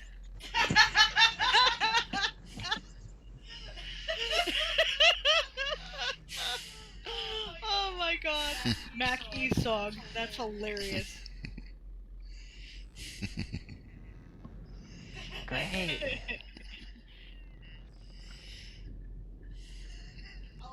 I like it. I like it. That's great. First Marine Assault War Special Operations Group. Well, that's basically what we are.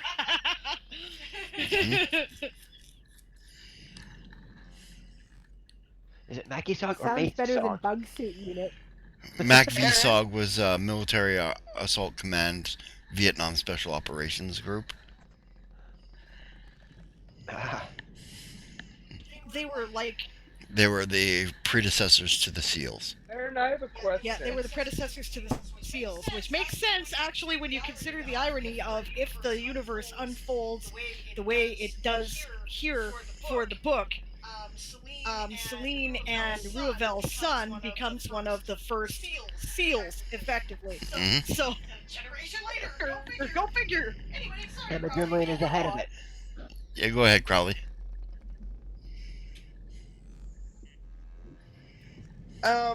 Each ship has its own attunement, right? Yes. Or each spin dizzy, rather. Yes. Until they're attuned together. Right. Which only lasts a limited amount of time, but.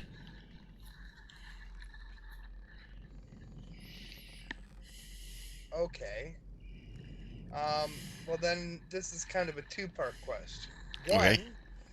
could we almost make a device that, say, track the attunement of one specific ship? You mean, could you track And a ship by two, its spin dizzy? Yes, it is Yes. possible to do that. It is hard. to create a device to do that. Well, yeah, you guys don't have Okay. the magical capability right now to create a device to do it, but you could. No. Yeah. No, In but long-term effort, I yeah. was wondering if it's possible, to get someone with the proper power to create a said device, Hmm. because it would have to be both magical and mechanical. Hmm.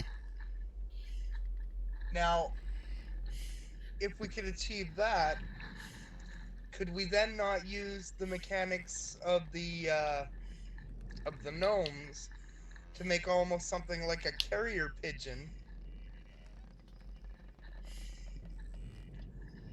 that the Navy could have um, made, so that if a ship needs to get a message, you just send this bird out into space. It's tiny. No one's really gonna notice it fucking zooming by, right? That's a good Flying idea. by, and it will go to whatever ship it's attuned to. But you would have to have it like a homing pigeon. It would need to Hmm. be able to. It may take months traveling behind a ship for this little bird to get there, but Hmm. it would always be attuned to that ship. Right. So you could send it out. You could reprogram it to be attuned to, say, another point, so then it could take a message back if need be. Hmm. Yeah, I know it's that would take possible. some major magic, but it just It's possible. Yeah. okay. Just kind of Yeah, plugged into my spitballing head as ideas.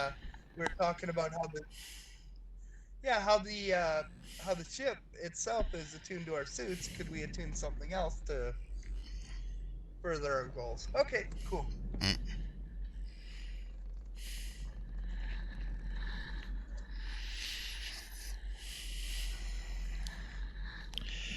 He says, "So what can I do for you all?"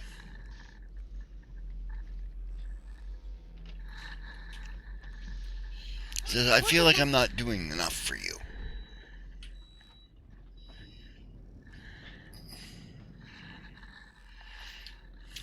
I For that, couldn't imagine what to ask for, she says.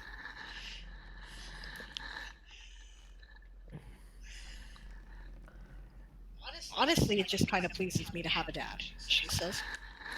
Pleases me to have daughters too. Purchasing a higher commission? no. What do you say? No, you talking to you. Talking to me. And Arian will say, besides, basically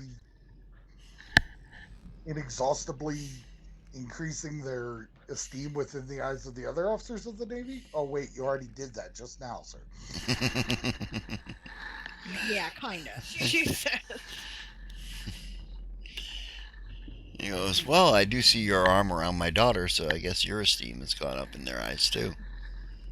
At least probably in everyone but Golden Bow, who I think has daggers for you. He doesn't like you Yeah, guys, does he?" not very much, no. Uh, Actually, she says, you want to see Sure that daggers, he watch likes this. anybody. Yeah, I'm not sure either. She says, you want to see daggers, watch this. She snuggles up to Ruvel. yeah.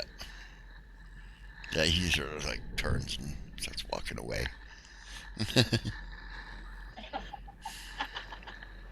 He's had a Crowley thing for says, me for forever. I see. I But he's truly pompous and believe- rude. Oh, he's an Alfar. I'm an Alfar, says Ravel. He makes that, look at him. Like, you're trying to correct me here? I'm not pompous, he says. Am I? Well, says Celine. Less pompous, she says. I'm pompous. I'm sorry, Crowley, you were trying to say something. Oh, I'm sorry. Oh, that's all right.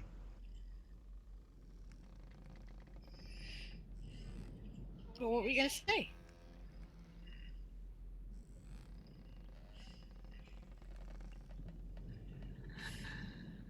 I've forgotten. It's okay. Okay.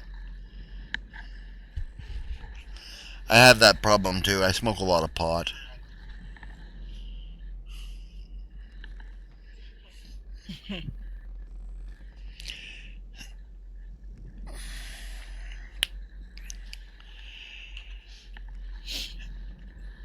Did it have something to do with what can I do for you guys? I feel I'm not doing enough for you.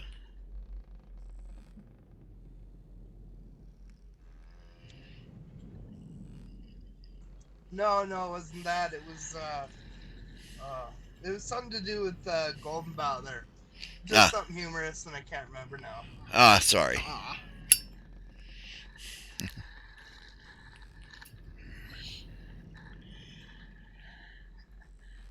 Yeah, so anyway,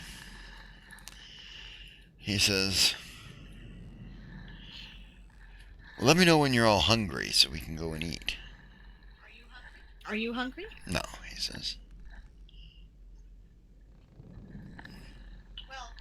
Well, to be honest, you're probably going to have to find something for the rest of the crew to do. They're milling about and not certain what they should be doing with themselves. That's true.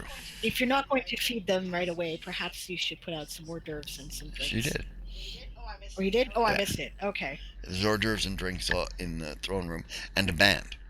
Oh, and there's a band. Okay, well then they got plenty to do. They're just It's- gawking. Yeah. Got it. They are gawking. Your little group hovered around the Imperial Prince. I can't blame them.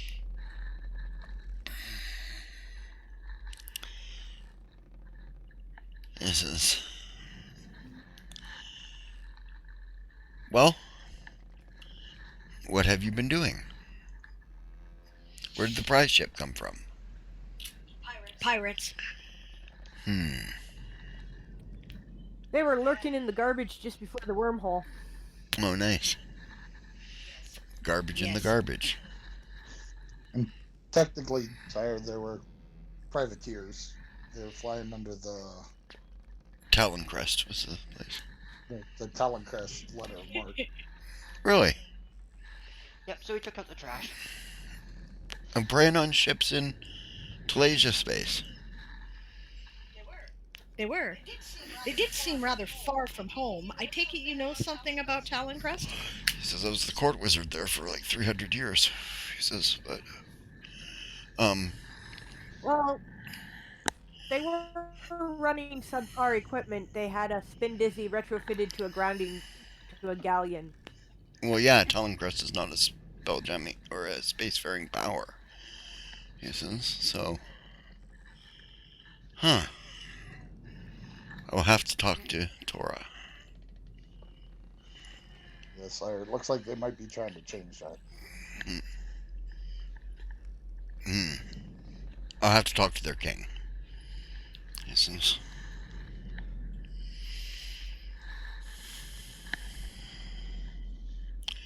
but not today.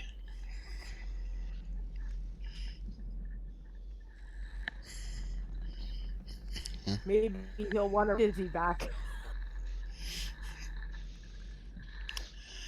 Oh, if they've made their way into space, I'll probably trade them some spin dizzies or something and get them going regularly, but I want to know why he's privateering ships out of Talasia space first. He says he's trying to start a war.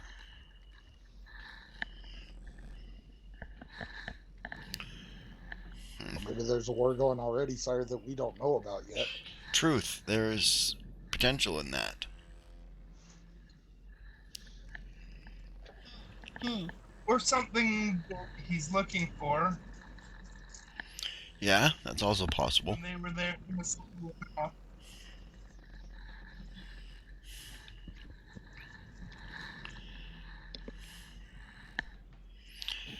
Torres never turned his sights on space before.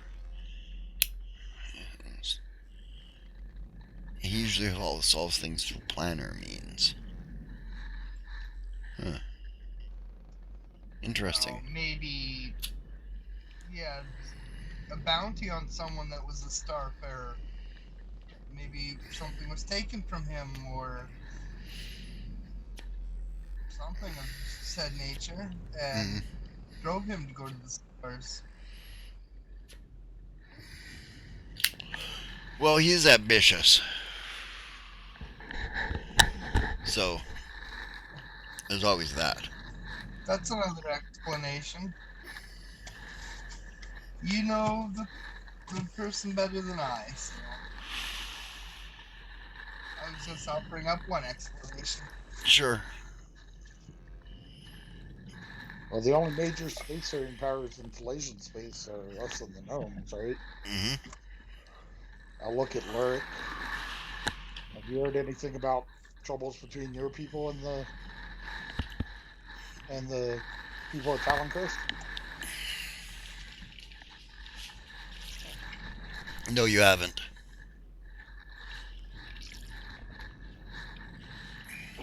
Not that I'm aware of. There's at least nothing I've heard, but I kind of keep my ear. I kind of keep away from that kind of info. No, she's a licky puppy. What do you got on your Licky hand? Salt? puppies. Chicken. Oh.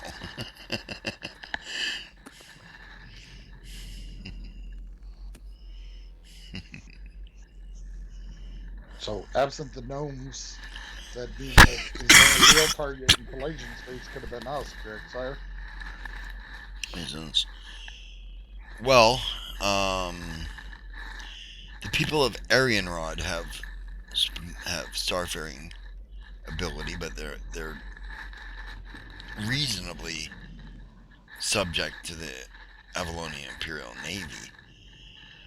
I wouldn't think that he would have been directly attacking the Avalonian Imperial Navy. He's not a stupid man. And I mean, Talon Crest is its own place, and it's got its own rules. But nevertheless, this is a fleet of warships is not. Maybe it's privateers. What was that? Maybe his privateers. Maybe his stepped where they were. He expected them to be. Yes, I'm thinking that's possible. They were out of place.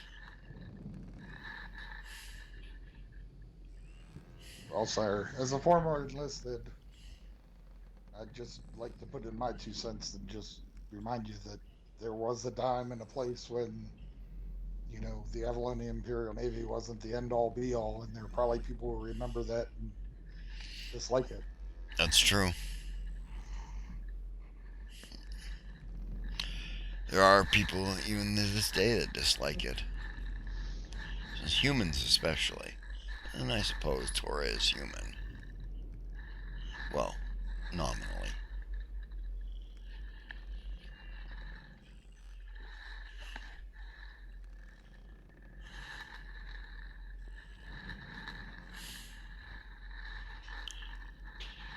Well, I'll probably have more answers next time you guys come around, since I'll be able to talk to him in that time and find out what's going on there.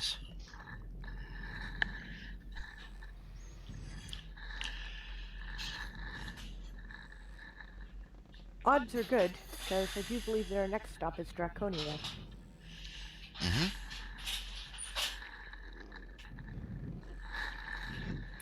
We took out the trash. So helpful, says Esau.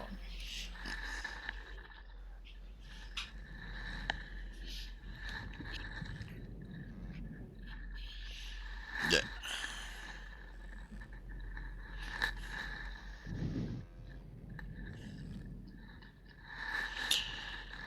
He says,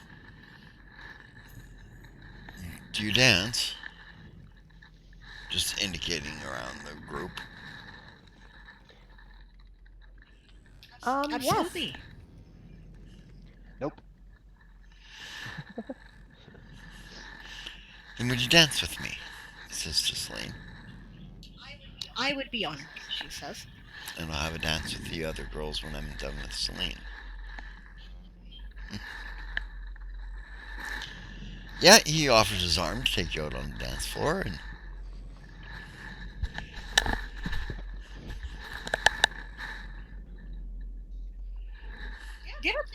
Yeah, she'll be happy to dance with him for sure. It'll be fun.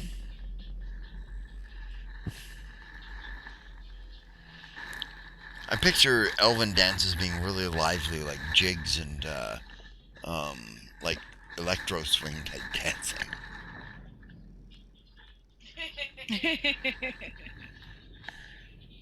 What do the rest of you guys picture when you picture elven dancing? Jigs. And reels. Or stately court dances of some kind. Yeah. It depends on the type of elf. I put, Yes.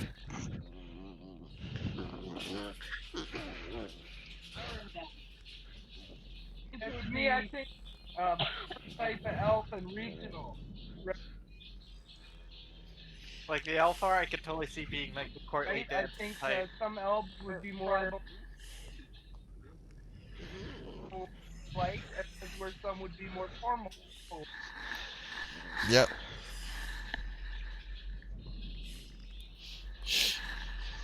Sort of like early period dancing, line dances, brawls, stuff like that.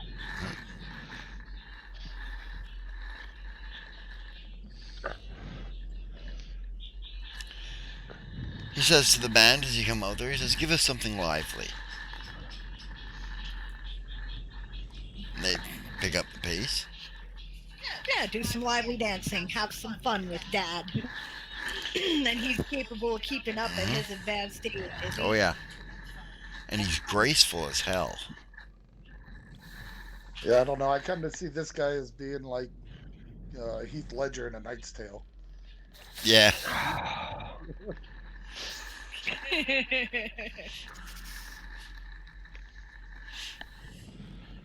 I've never seen A Knight's Tale, so I wouldn't know.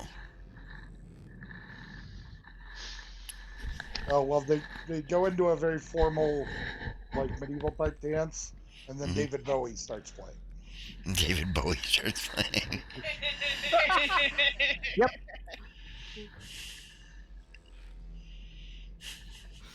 Oh boy. Yeah, but It's awesome. yeah, I hear it's a pretty good movie. If you don't take it for medieval fantasy. It's not. If I recall correctly, like the blacksmith uses like a bastardization of the Nikes is like it's not it's meant to be comedy, which Yeah. it does really well. Yeah, I mean, he was a squire, and he's trying to pretend to be a knight. Anyway. Then he comes and dances with Von Vin and then with Yasma. Thank you for the dance. Yes. My pleasure. He kisses her hand. Yeah, she thought it was a lot of fun. Yeah, she.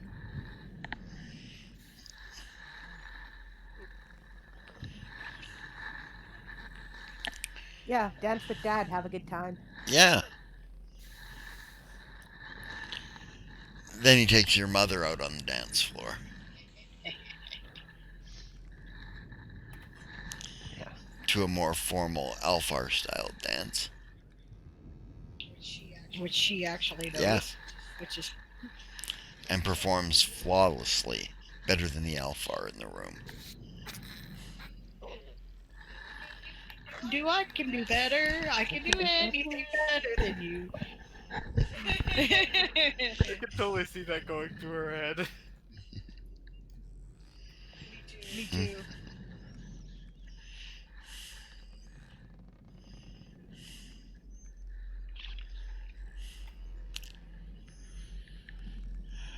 Yeah. He says, you're still a divine dancer, Deliana Wintermist. He says when he was done. She says, you're still a flatterer, Selnara Sikimarne.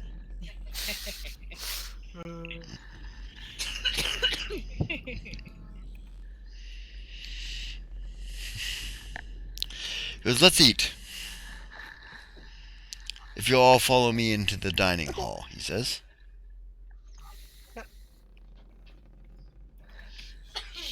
Yeah, I head in the dining hall.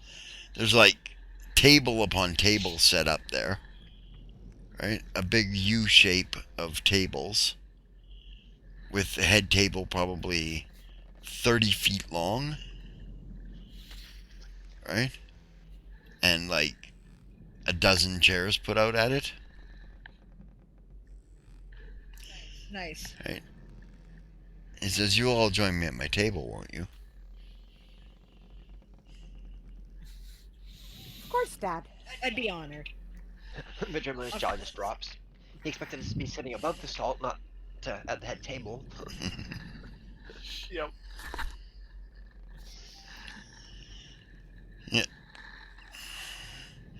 Yeah, you go take your seats, and everybody comes in their fine uniforms, taking their seats.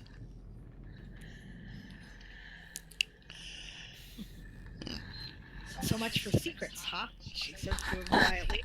I don't think you should keep secrets from your crew. You have to trust them with your life, he says. People gossip. It's going to get around. It will get around, he says. But I think that you guys are more than competent enough to deal with any problems that might arise from it, he says. Okay, Dad. My enemies aren't going to come after you. I don't have enemies like that are alive anyways. Okay, she says. He says. No, it's been thousands of years that I've developed the enemies that I've developed in. He says we've had a long time to work out the bugs of our hatred. And to know what we will and will not tolerate.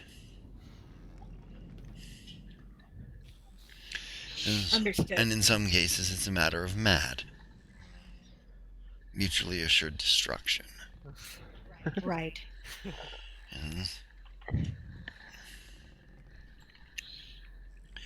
And in some cases, it's a matter of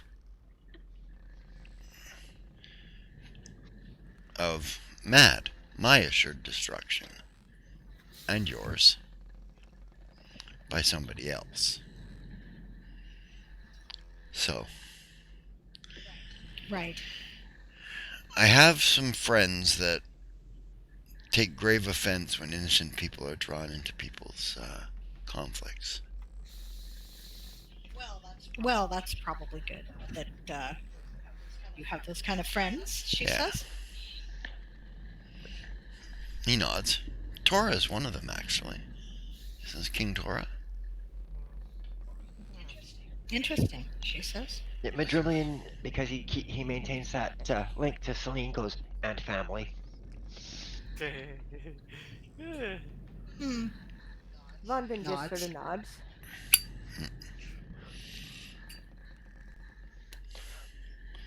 Well, no, he didn't say it out loud. He just sent it to Celine. No, she was not into what Selnar said.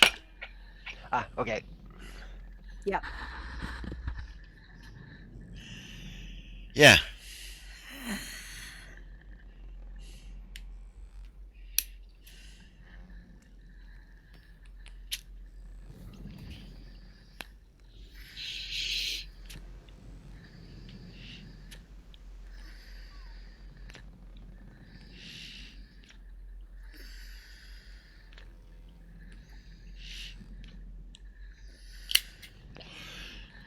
So we are stuffed. He says, him, I wouldn't even worry that much about. He'll just kill you for dragging innocent people into your conflicts. He says, others, they'll make you wish you were dead first. He says. I see. Oh no, they really don't like innocent Well, says people. Von Ben, death is not a punishment. Oh boy.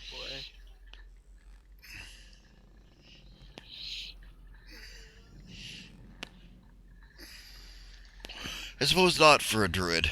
It's just another cycle of life. He says, but to me, he says, death is a punishment. Not to me, but to my enemies. He says,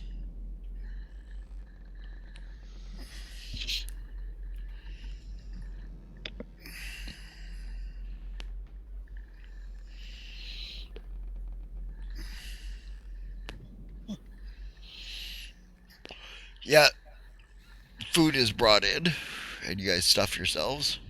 Yep. The food here is incredible. Yeah, well, if there's wine served, Majoma stays with one glass, and he sips it through the entire night. Mm-hmm. As his custom. Being real careful, is he? Yes. What race is this character? He is a what is called a Rua Alfar elf. Right? A star elf, like Von Vin.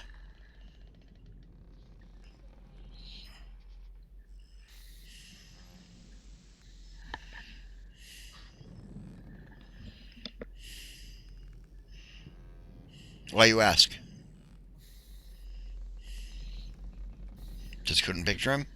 I had a picture of him on my site. I can throw it up here. Yeah, might as well, eh?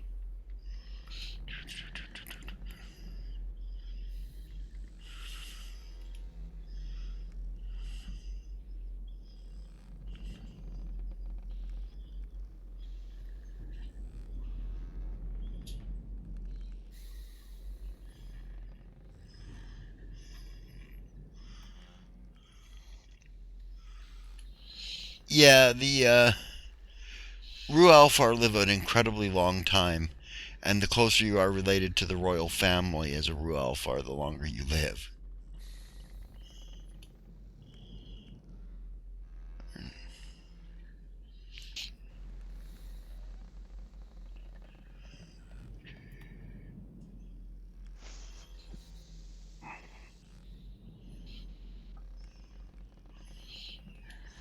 So while you're doing that, Arian will lean over to the captain of the ship and say, "Ma'am, perhaps you Yes. should have the ship's bard Songbird perform a song for the His Imperial Highness." She says, good idea.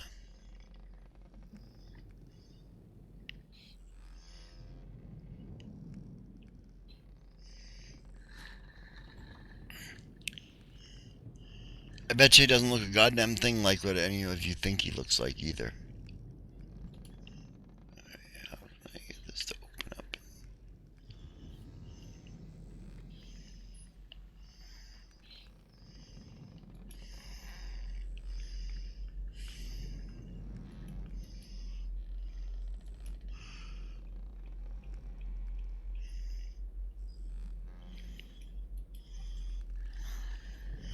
Okay, I'm typing in Sable's chat here. Yeah. No worries. That's a picture of him if you guys want to look at it. In the chat there. Alright, I'll show you guys there, Don and Blake, when you come over to do your characters. Oh, baby, I haven't Oh, published it. I gotta publish that article. Oh, wait, just give me a second to... In it. No, there's nothing in the article, just a picture of the person, but...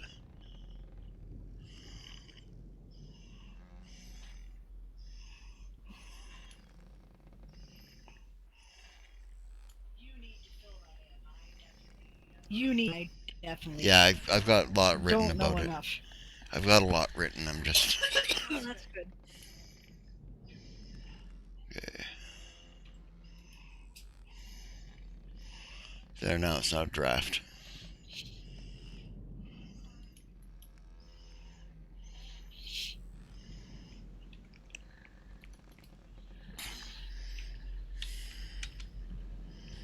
There.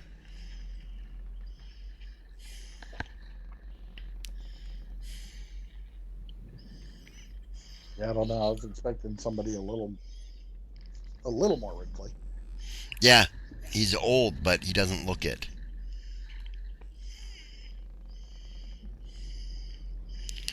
As of this date, he's 3,180 years old.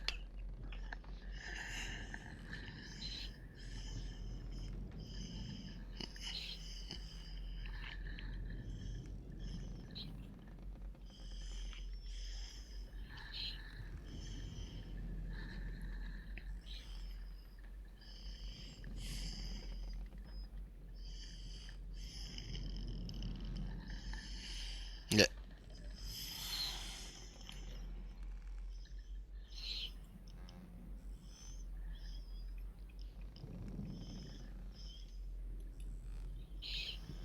Alright, so we're finished dinner. Are we headed back to the ship?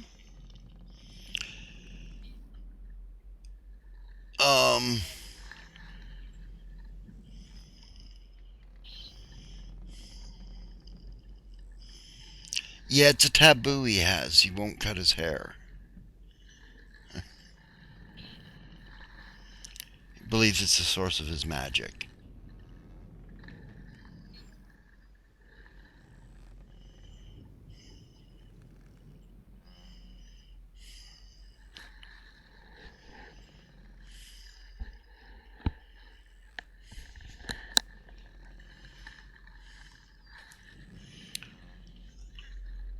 Yeah, after dinner, you guys, of course, say your goodbyes, and Yeah, thank him, and you know, you're all welcome here anytime. Especially you, of course. You realize you live here. I may come visit before we head out, depending on our schedule. Sure, he says. He says, they'll expect you. Okay. They'll show you in. All of you. He says, feel free to come visit me. Okay, Dad. Avalon. Thanks, I'll Dad. pick up on that. What was that, Don? Said I'll have to take you up on that sometime. Yeah.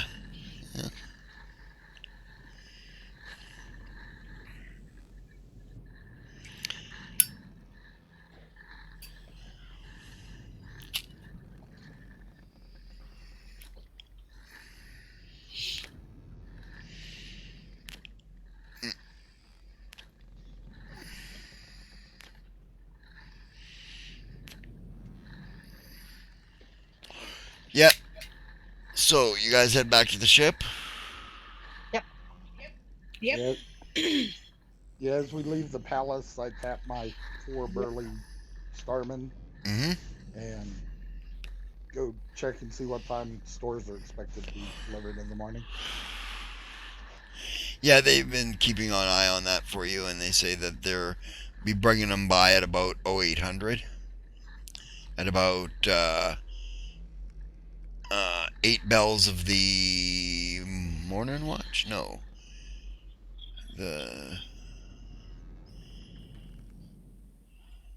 Yeah, morning watch. I'm pretty sure. Anyways, let me think here. Morning, forenoon, afternoon, dog watch, night watch.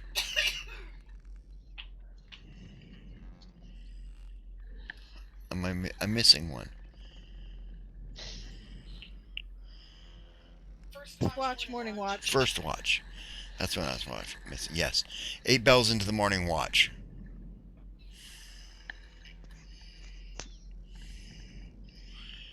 And I'll let the Our captain Patreon know only that- page says that our games are on Saturday.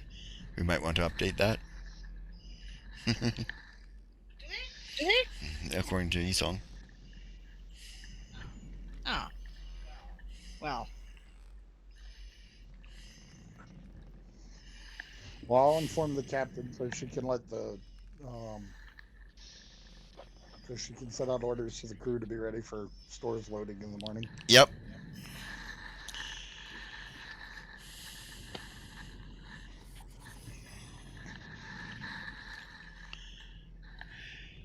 She says, you all better get some sleep.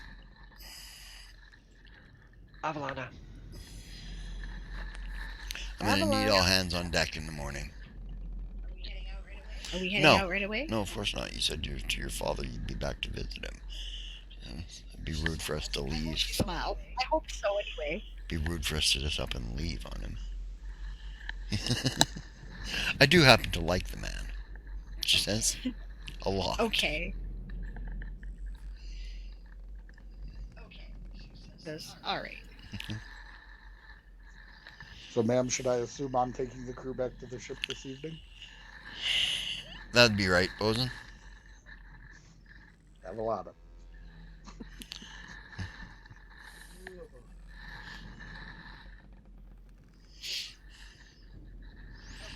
I'll see you guys Okay. in the morning, she says. Good Good night. night, Mom. Have a good night, Mom.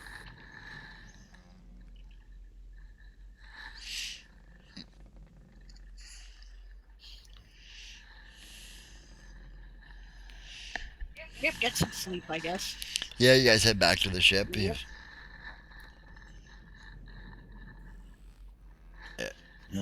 March the crew back, give them the orders from the captain about stores loading, and Yeah. Does anybody is- give the crew the order of, and by the way, this is not public knowledge?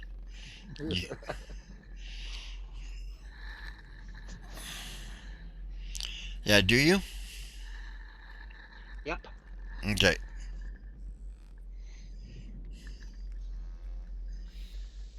Look over at the.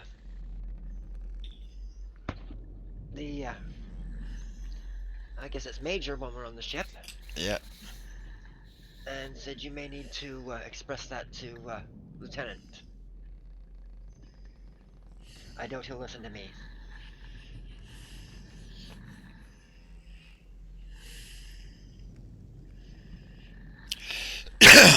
Well, you got them a little better, says Xerxes.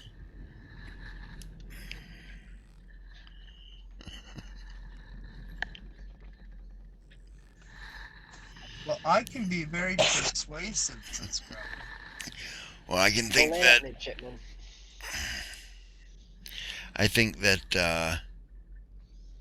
The Imperial Crown can be even more persuasive when it's told to him that he'd be treasonous to do so.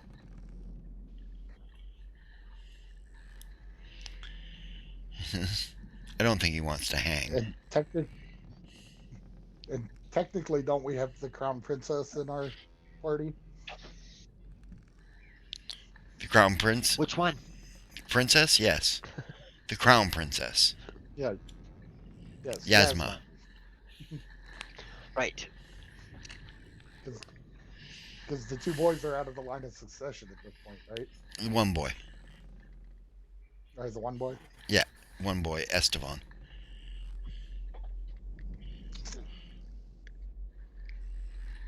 Yeah.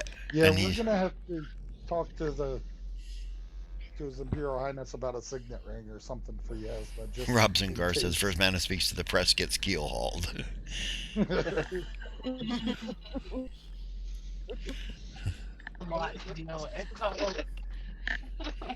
Think about. Esong says check out our campaign page link is a 404. Because you changed campaign page, probably. Epic Toy Soldiers Old School? Set that up.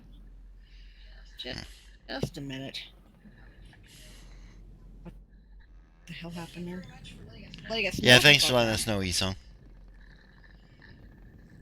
My bitching is not a matter of, complaining about the information. It's a matter of, trying to figure out. Yeah, why is it doing that? That's right. It should not be doing that. Anyway, yeah, we should probably talk to His Imperial Highness about a signet ring or something, just in case Yasma ever has to speak in that capacity. Not that she wants to, I'm sure, but it may become a necessity. You're right, It says may Ravel. be It's possible. a necessity for a diplomatic mission as well. If nothing else, says Bonvin, better to have and not need than need and not have. That's true. Exactly, my point.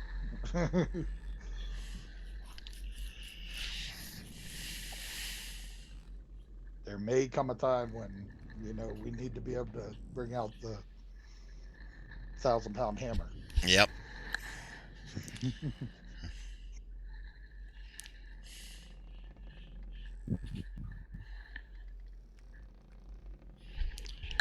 So anyways, you guys get some sleep, because that's what you're doing tonight. Your mom's back in the morning.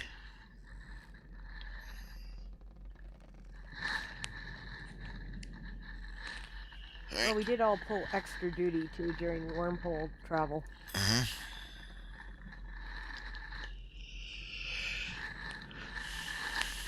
And you guys get the cargo loaded on board. It takes the better part of the day, till about 4 in the afternoon or so. You're all exhausted. Right. And she Oh, calls. that was the other thing I was going to ask. Is the port here any different, or do we still have to ferry with the lifeboats and stuff? No, you have to ferry with lifeboats. Yeah, this ship's way too big for a typical harbor. Right. I didn't know if it had like Other question. a tower or something. Yeah, it's got a tower, but what's your question, Ron? Um, well, if we were doing labor, would it um give us a small boost? Anything? In your bug suit? Is that what you're asking? Yep. Yeah, glad you asked. That's 4 to strength. Sláinte. Oh, G-Man redeemed to hydrate. Hydrate. Still hydrate.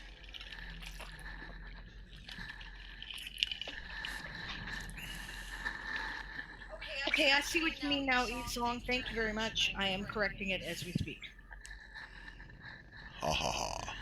This is on our, check out our stuff because we're awesome page.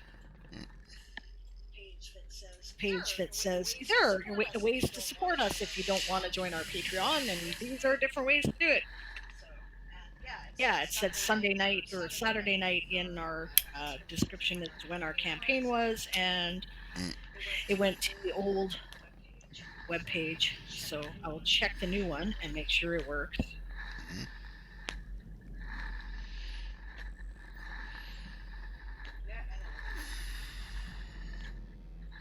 Yay!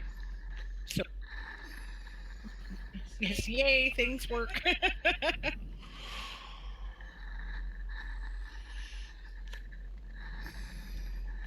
So basically, it's an all-day evolution to load supplies, and we're exhausted at the end of it.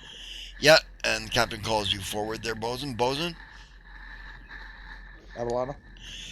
She says, I want a skeleton stand too. She doesn't give everyone else leave. Adelana, man. It's 3 days. So in port is a skeleton stand to just enough to fly the ship if there's an emergency, or is it? Yeah. Okay. Yeah, enough to. So how many people? On this ship, I believe the minimum is 14 or something like that. It's not that many. And like 4 officers or something. I'd have to look it up, but. I'll go to Celine since she's the XO and get her to draft a schedule, I guess, for who's on watch. Well, and we'll all be taking our turns too, but.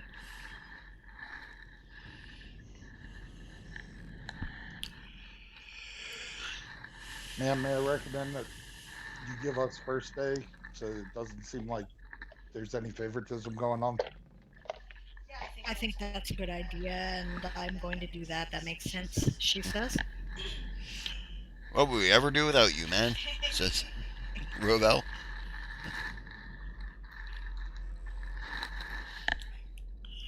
I know. Warren just gives them the warrant officer eyes. I know, I'd get killed, yeah.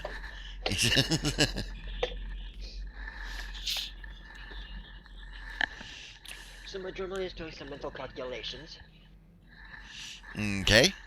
How long would it take to get from here to Soltovus Nearest? From here to Soltovus Nearest? Yep. 4 hours? Okay.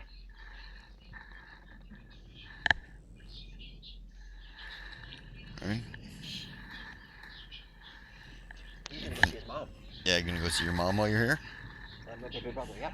Yeah. And the warrant will also point out to Roosevelt that means he gets the last 2 days in a row off. That's true. You know, as if speaking to a very incomprehensible child who doesn't get it and using small words.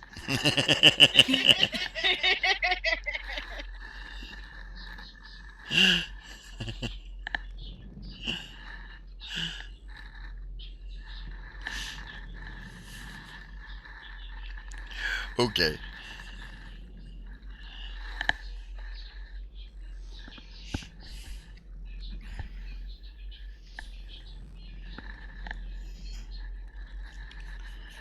Okay, Patreon only.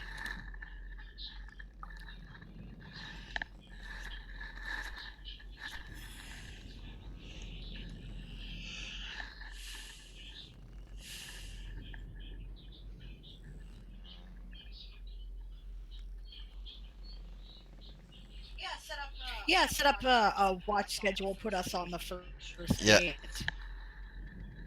Like he said, it's clear that there's no bloody Favoritism. going on. Hmm. Except I'll point out that Golden Bell should definitely be on the second day. Who should be? Well, no. Gotta take a call, guys. Break screen Just give then? me a second.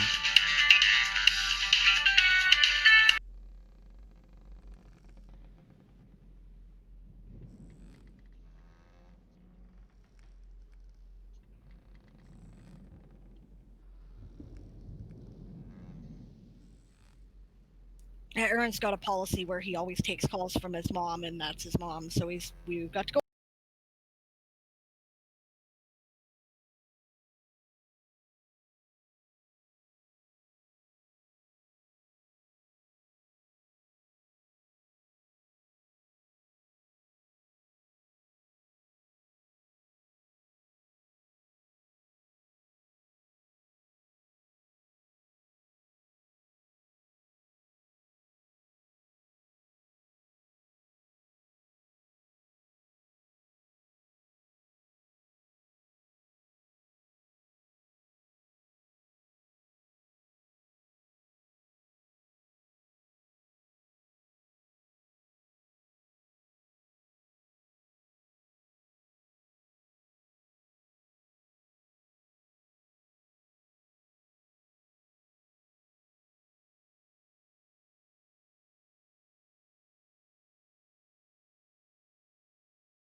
Oh yeah, there was no music or anything during the break either. No, I've muted it so you guys could talk.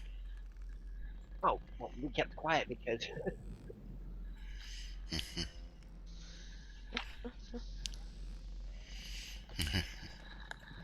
Anyway, where were we? Right.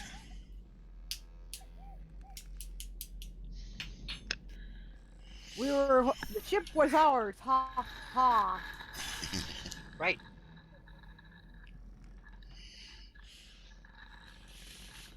You can't even say when the cat's away, the mice will play because the cat's here. Yeah, exactly. Cat's not allowed to be away anymore. No, that's because he gets us into trouble. Starts interstellar wars, and stuff like that. Nothing serious. No, serious.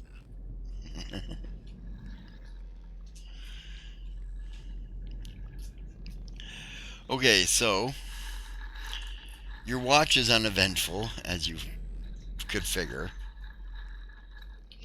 Yeah, especially in this port, it's simmering. Yeah. It's like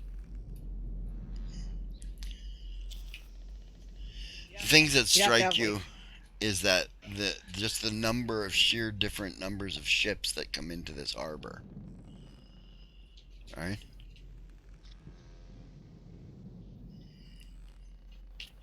And not all of them Melvin. No, actually, most of them aren't.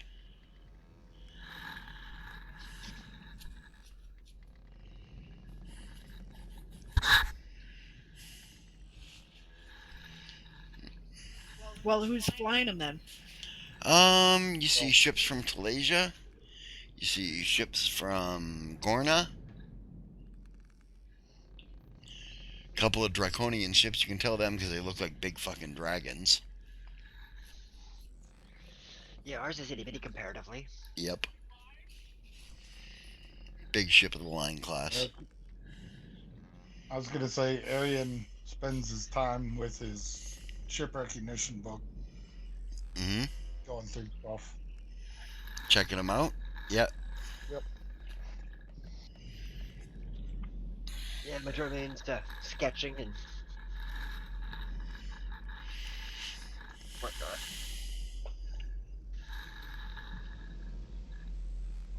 Well, sounds like we all have a sense of the kind of information one should collect as part of intelligence. Yep. That's about 90% of what intelligence actually is. Mm-hmm. Which ships move out, you know, where they came from, Yep. what they're doing there. Yeah, just sort of keep an eye on the crews as they go on and off ships when they disembark. Checking out the crews and stuff. Mm-hmm. That's what spy glasses are for. Well, you get your first view of Illyri. They look like almost elven if elves had big draconic wings. Kind of like the And bodies we're a we little had. heavier. And we're a little heavier built. I said almost elven. Yeah, they tend to be more akin to Aryan than anything, but Yeah, size wise. elves, Alright.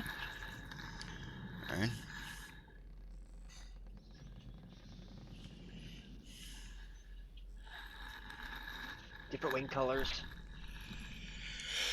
Yep. Mostly metallic, you note. Okay, cool. Yeah, we've seen dead ones. We've just never seen live ones before, so that's a little more Right. interesting because Mhm. they move a certain way and stuff. It's kind of hard to tell with dead guys, Yeah. how their wings are carried and how that all works together mechanically as far as biological movement goes. Yeah. and of course whether style was current and other details like that. Yep. Yep. Yeah, and the style was reasonably current. Yeah, I doubt we'd be able to tell the difference. Yeah.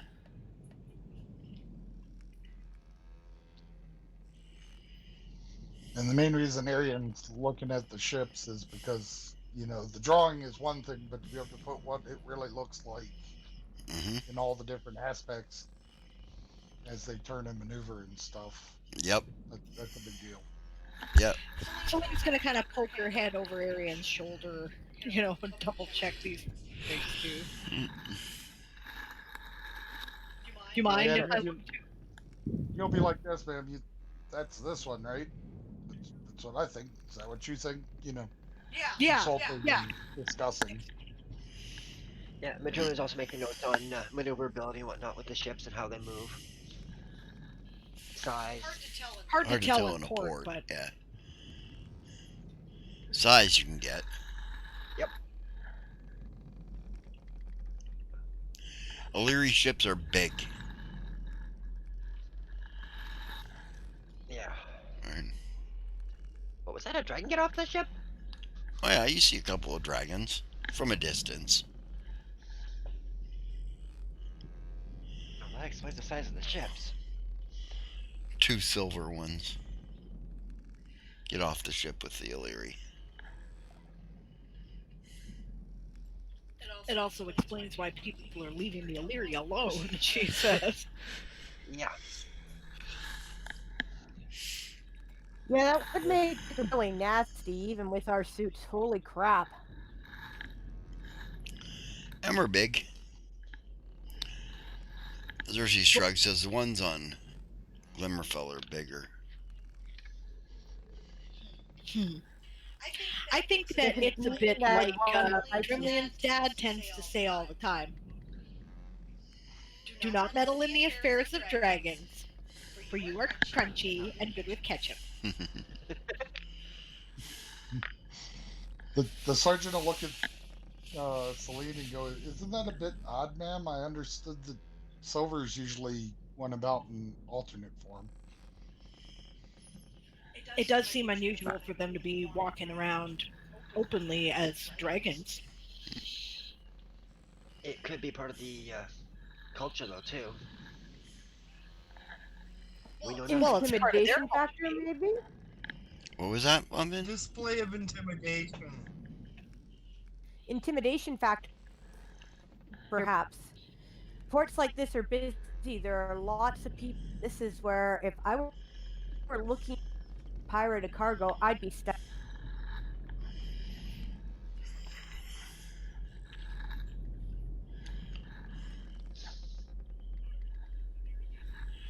Well, from what I understand, says Xerxes, most pirates won't pirate Illyri ships because they have dragons on them. Makes perfect sense to me. Yeah, showing that what you were told are really the true thing. Very true. Stupid people, it's a good move.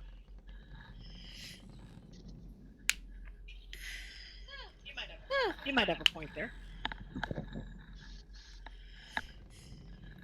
Well, luckily, we're not at war with the Illyri, so. Yeah. Yeah.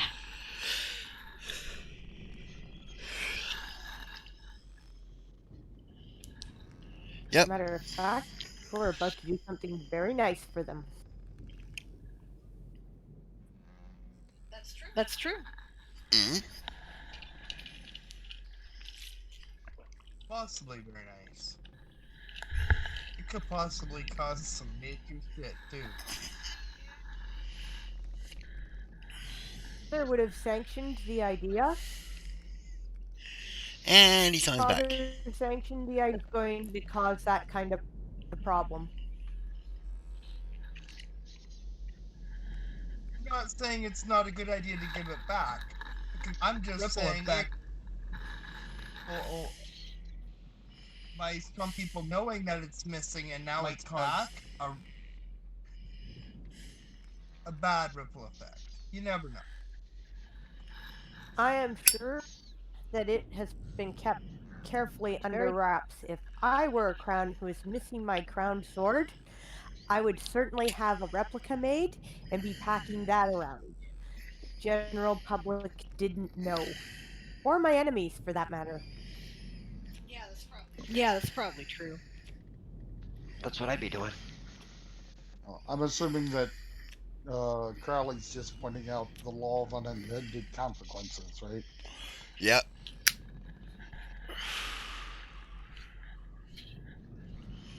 All good deeds do not go unpunished.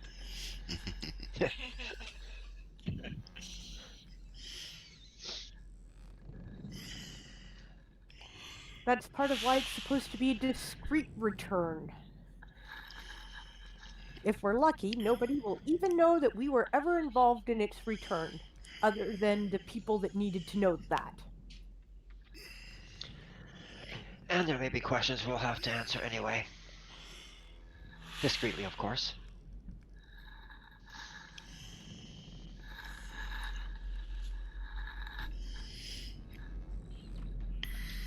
Well, Fortunately, our brother is an advisor to the crown. that's If we're true. And lucky. I suggest that we approach him first so that he can discreetly let their rulers know, you know, who we actually are, because it might make a difference. Hey, Aegon, good to see you, man. How are you? So when you go see your father tomorrow, maybe get a letter of introduction for your brother. That's not a bad idea. Yeah, Aegon is I doing bet well. Dad. I bet Dad's Yeah, I'm not. already told him about us.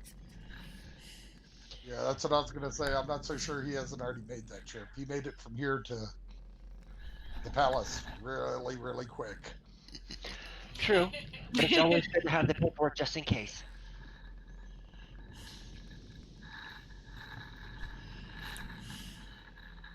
I'm fairly certain that I remember Dad saying we would be expected. Yes. Well, that's true. He probably our brother.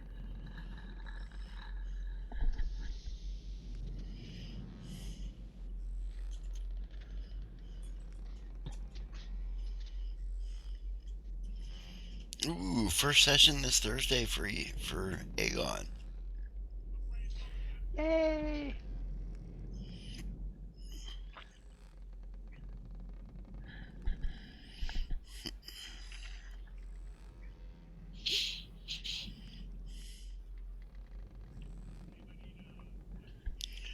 Yeah. So anyway, And besides, no matter how well you you were saying, Crowley. Besides, no matter how well you. keep a secret, it's bound to somehow leak or slip.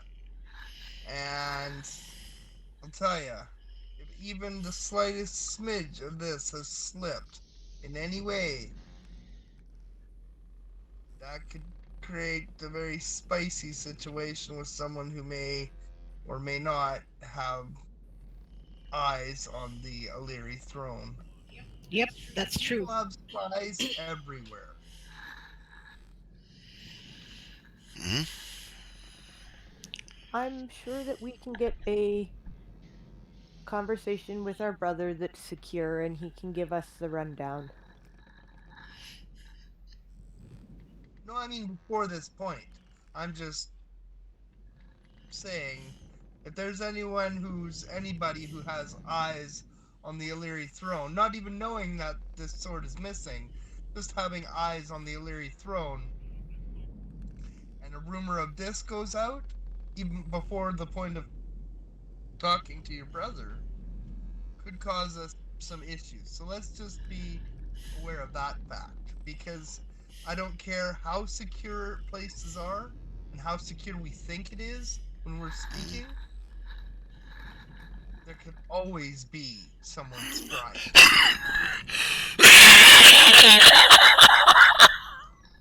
Oh, that was loud. Sorry.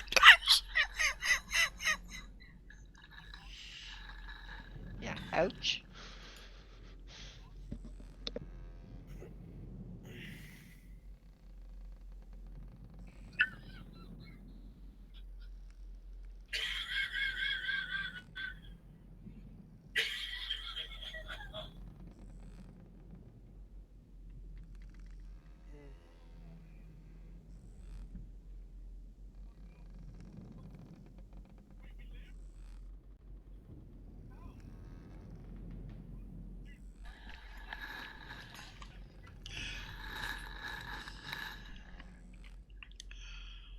Okay, so you guys finished your watch. Yep. That was on the 12th, so on the 13th of Harvest Moon.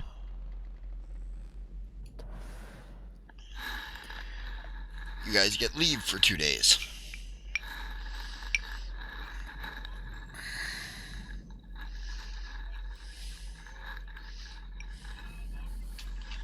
Yeah, turn over the ship to the next watch and Yeah, the next watch is Golden Bow. grab our gear. Yeah, he wakes you up in the morning, Celine. And knock on your door. Come in. Yeah, Golden Bow comes in. Major. Yeah, he's still lieutenant, Yep. right? Lieutenant, she says with a smile. He says, I'm here to relieve you, ma'am. I am relieved. She says, thank you. He says, enjoy your leave, ma'am. Well, I hope you have a nice, uneventful watch, she says. She's honest. She's friendly about it, you know. She really doesn't want him to get into fights. That would be bad. Yeah, they might sink your ship and then you'd have no ride. Yeah. You'd be stuck on Cimarron forever. Forever.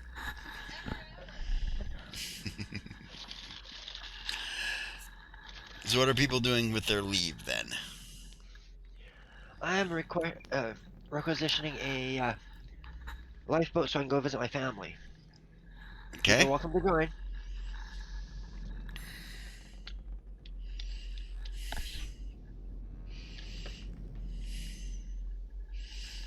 Yeah, Ruvel and Xerxes will go with you. Cool. I know what Arden's doing. He's staying on ship to finish his. Components for my new ability, buying stuff to make ink scrolls onto my flesh, and then finishing my sword. Okay. Yep.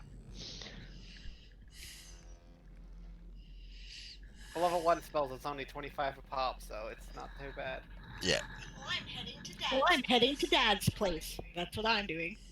I assume my sisters are coming with me.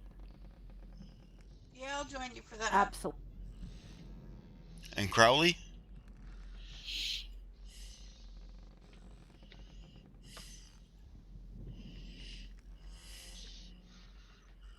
Is there like a bazaar here? Oh yeah, huge market. Immense market. Okay.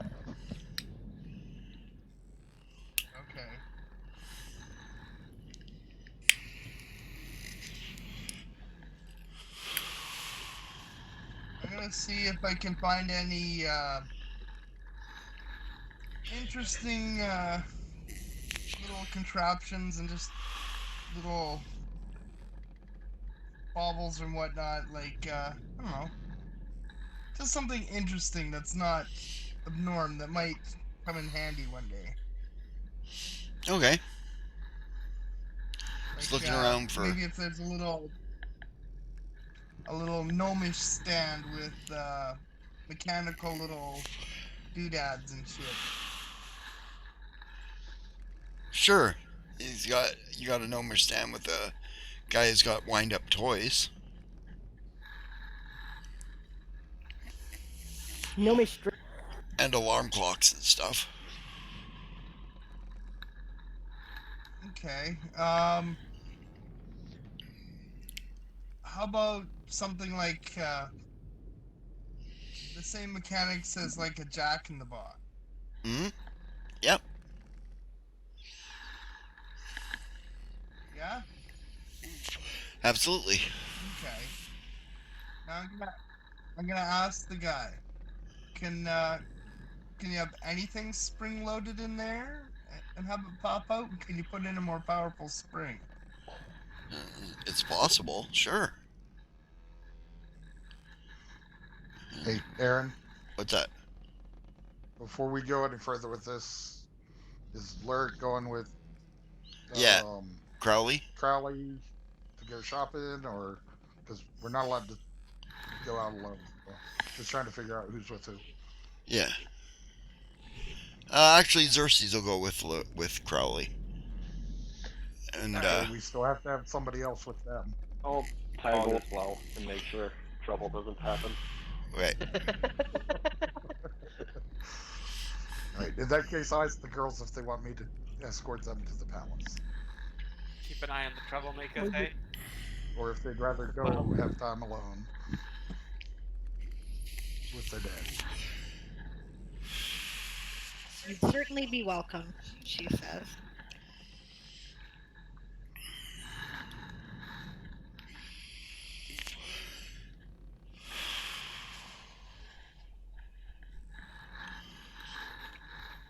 Okay. Yes. And the other two girls, Rowan or Yasma Vonvin, and Yasma. Donovan. We're going to see Dad. Yeah, Yeah, he's but asking if you would like him to escort them, or would you like to have a alone time with your dad? Celine said he'd be more than welcome.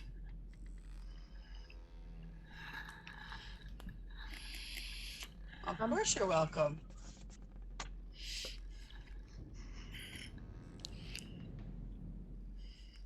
And Vonvin? They both said that he was welcome. Oh, okay. Of course, Yasma's gonna say he's welcome. It's her boyfriend. Oh yeah.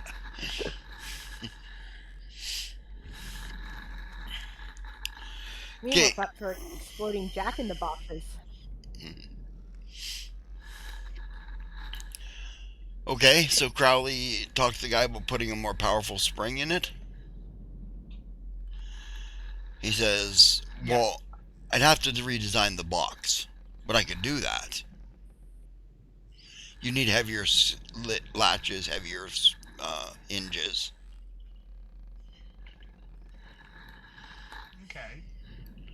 About how long would that take? Couple hours. Okay. What did you want me to put in it? So can you make 2 of those and I'll be back in 4 hours? Sure. Say a little cup attached to the spring that'll stop at a certain point. Whatever's inside the cup will be launched Ejected. up into the air. Okay. He says, for a practical joke? Lifted from the box. For a practical joke, he says? Yeah, that kind of idea. Oh, in that case, he says, let me tell ya. He says, I will do this for you, no That problem. kind of idea, yeah.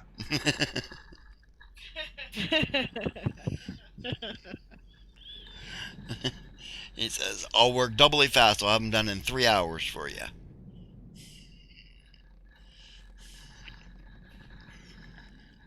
Excellent. That would be perfect. Thank you very much. No problem. Far be it for me to get it. Oh, and could you inscribe something on the front of it for me? Absolutely. Anything. Ultimate answer in the universe. Look closely and open. Okay. What? No, do not pick me up like a light grenade? Do not open. Oh my god. You guys are great. That's hilarious. Yeah, put do not open on it. Yes. Do not. Ultimate answer in the universe. Do not open. Yeah, that'll work. Yeah.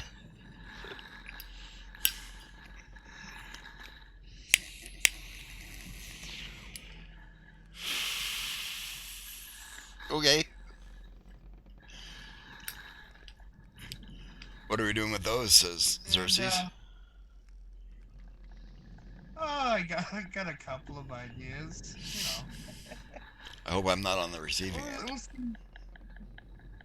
Oh, no. Okay. No, yeah, that's like No. Not you. See, if you're here with me Could also be and you've seen what's being built, how could it ever be corrected you because you'll see one and you'll know. True point. He says, So just keep your mouth shut when you see one and kind of giggle to yourself. okay. Well, you see what had happened was. With like itching powder or glitter, both of which are evil devil banes. Glitter.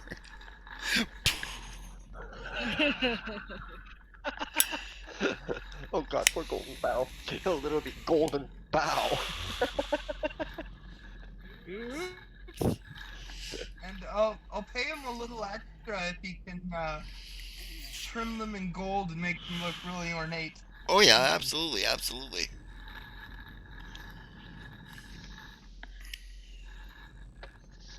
All right, perfect. Oh, and one more thing. Yes. Looking for something that spring-loaded that might shoot a dart. This is a Something dart that gun? someone could keep concealed. A dart gun? Something not so much a dart gun. Maybe a dart tube that's spring-loaded. Something someone could keep kind of concealed, shall we say. Yeah. In a sleeve or something. Yeah, that's possible. Since dart I could do. If you wanted it to be ballistic, I couldn't do it, but spring-loaded dart I can do. Very good spring-loaded dart. Something that'll send a dart maybe, I don't know, 20 yards. Yeah, I can do that.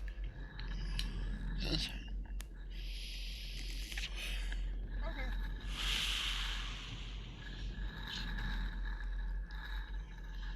And if you could fashion up 20 or 30 darts for it, well, that would be great as well. I can't. He says, I'll make it fit regular Oh, darts. you can't do the dart? I don't make darts. I'll make it. Okay. I'll make it fit regular darts, Fair and enough. that way you can just go buy some darts.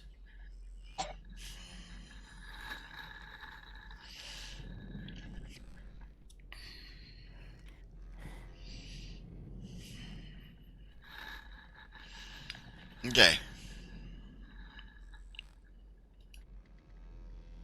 Oh, you promise.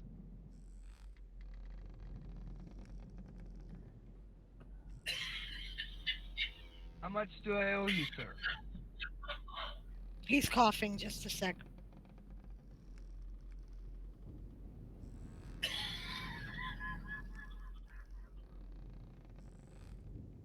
Oh, okay. Do I hear the call of the Canadian stoner? Not that much. Perhaps.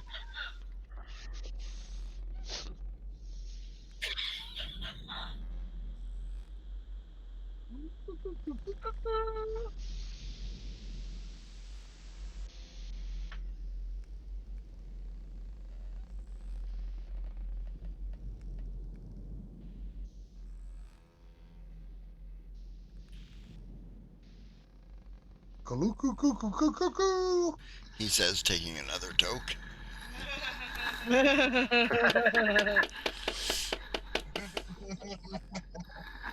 Posers.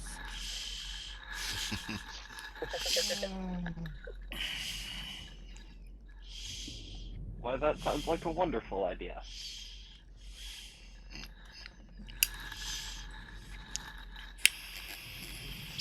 What sounds like a wonderful idea? Taking another toke. Toke.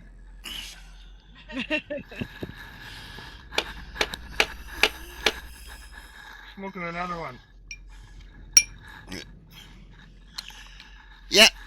In the meantime, I'll get back to you there, Madrimna, in a little bit.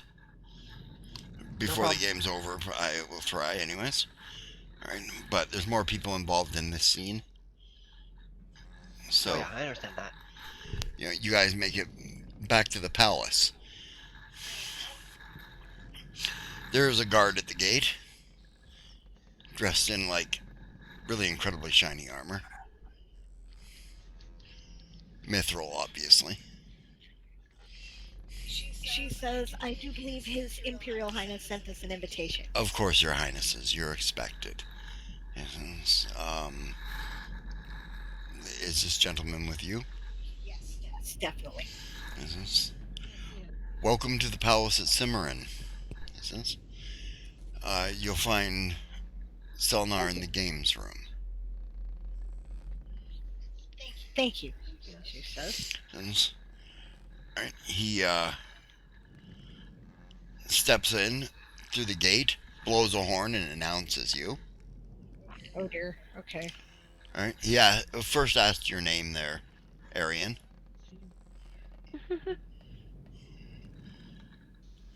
Head of an ass, just knuckle my head and say, "Oh, I'm nobody but their bodyguard." Alright. She shakes her head. Yeah. But doesn't correct you. Their Royal Highnesses. Celine Wintermist, Fonvin Starsong, and Yasma Snowwind, and Bodyguard. Yeah, and bodyguard.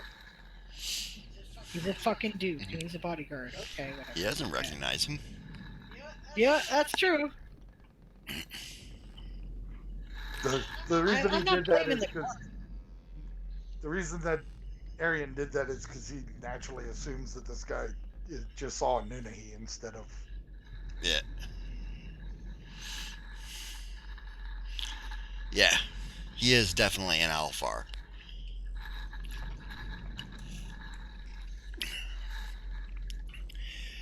A older elven woman, right, matronly looking, comes out of the main doors of the palace. Right. She says, Your Highnesses, I'm Alicia.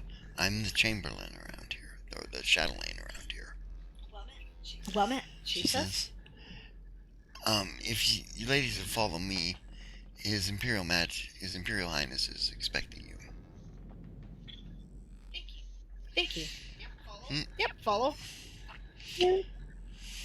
Yeah, she takes you all out to the garden, or to the games room, I mean, where you see Selnar and a little blue goblin, right, cool, playing dragon chess.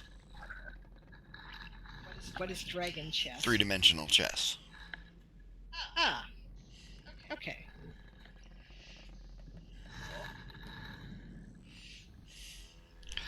He smiles as you come in. He says, I'd like to introduce you to my best friend. This is Master Selborn. Pleased to meet yous. How do you do? You too. He says, You never seen a goblin before? Not often. Oh, alright.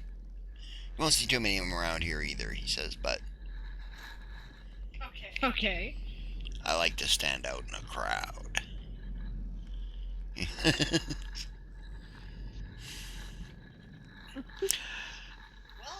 Well, I suppose that you have succeeded, she says. She's smiling. He says, We'll pick this up later, Selborn. Yeah, of course.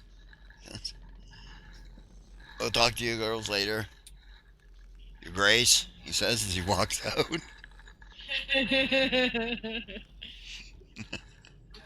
Not so much for Arian's bullshit. Yeah. Yeah. Which amuses me. Selnar says, So how was your day on watch?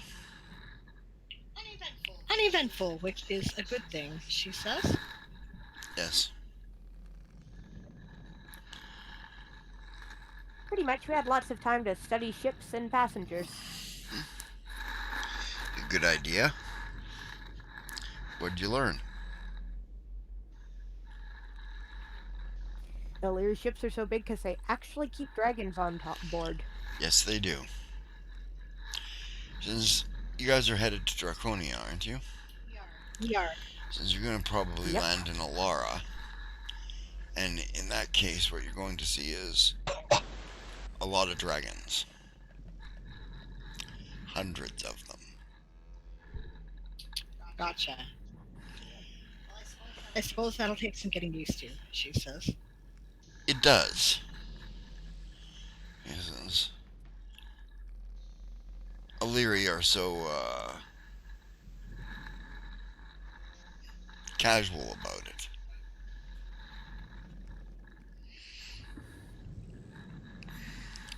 The one advice I will give you is do not cross the Nistlings. Nistlings, okay. Yes. We don't make a habit of crossing anybody anyway. Why? Not deliberately. Of course not, but if you do everything in your power to not get them mad at you. For one thing, they're dangerous in and of their own right, he says. But dragons, think of them like little dragons that need to be protected. Ah, Got it. I see, she said. Right. And protect them they will.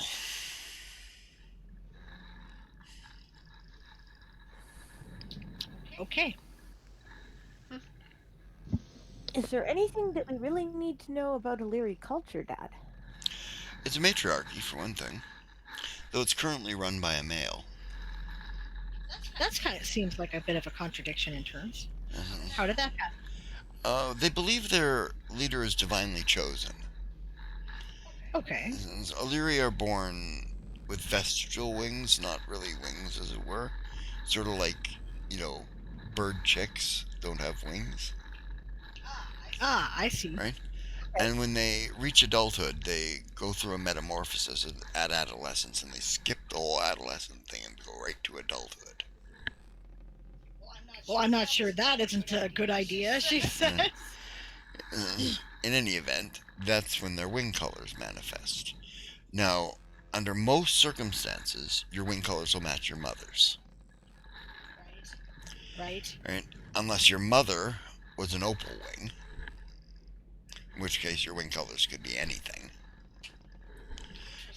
Interesting. Or you're an opal wing, in which case your mother's wing colors could be anything. Gotcha, she says. Right? The opal wings are the ones that rule them. And though there have been male opal wings in the past, they generally were the husbands of the rulers. Okay. Right? Well, in this case, some time ago,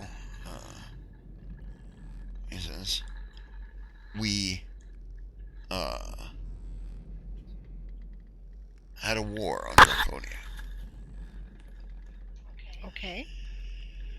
In which countless lives were lost. It was horrible, horrible. He says, I'm sorry. it's all right. Sounds very sad. Well, what is sadder is that the dragon we were fighting decided to make for Alara. You see, there's a group of beings in Alara known as the Dragon Knights, sworn to defend draconic kind. So this dragon we were fighting was the epitome of evil. It's so evil that you cannot imagine it. Imagine evil enough to use magic that would defile the world and make it unable to bear life anymore. Wow. Really? Really. That's like gotta be some kind of sacrilege. Well, yeah, I would say. But anyways, we were fighting him. The Dragon Knights defended him. Right? Oh man. And in the fighting, the Illyr was killed. The Illyr, that's what they call their leader. Their empress. Alright. Right? So for Then stuck out a notepad and started taking notes incidentally. the next 100 years, right? there was no Illyr. The Illyr's daughter, named Omoros, was regent on the throne until a new Illyr appeared. I see. Well, the gods didn't see fit to give him another one for 100 years. Well, we know now, actually, that there was some machinations behind that. By this I same see. dragon. Right. Oh, yeah, we gotta call this right away. Yeah. Alright, just finish off this scene. I'm sorry, Madrimlin will have to pick up your scene when we pick up next week. Yeah, not a problem. Okay. He says, anyways, he was born an opaling and iridescent winged Illyri, and there was no female iridescent Illyri. That means that by default he is the Illyr. Right? Well, recently there was a challenge. Okay. An Illyria from Wyvern arrived with iridescent wings. Interesting. Doesn't that make her the queen? It would technically make her the Illyr, Okay. because they're a matriarchy. He doesn't really have, or at least he didn't really have any rights as a male. Right. So he instead called upon all the religious leaders of the world to commune with their gods and tell them what he should do. Okay. And they returned almost unanimously that he was chosen to be on the throne, not her. Interesting. She was chosen to be on the throne of Wyvern. Oh, okay. Right? So,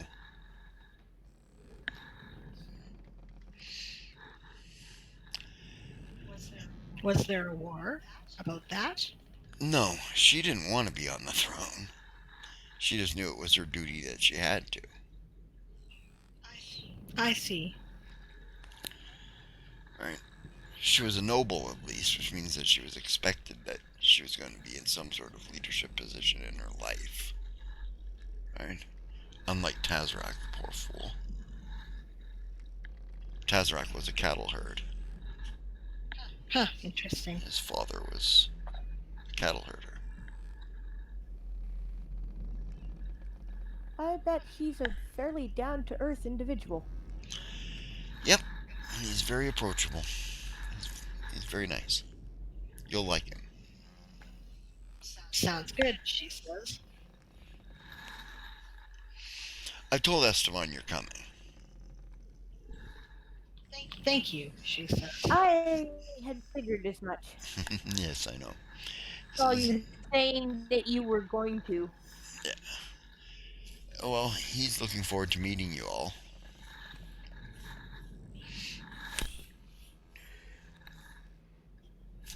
I'm looking forward to meeting him too, she says.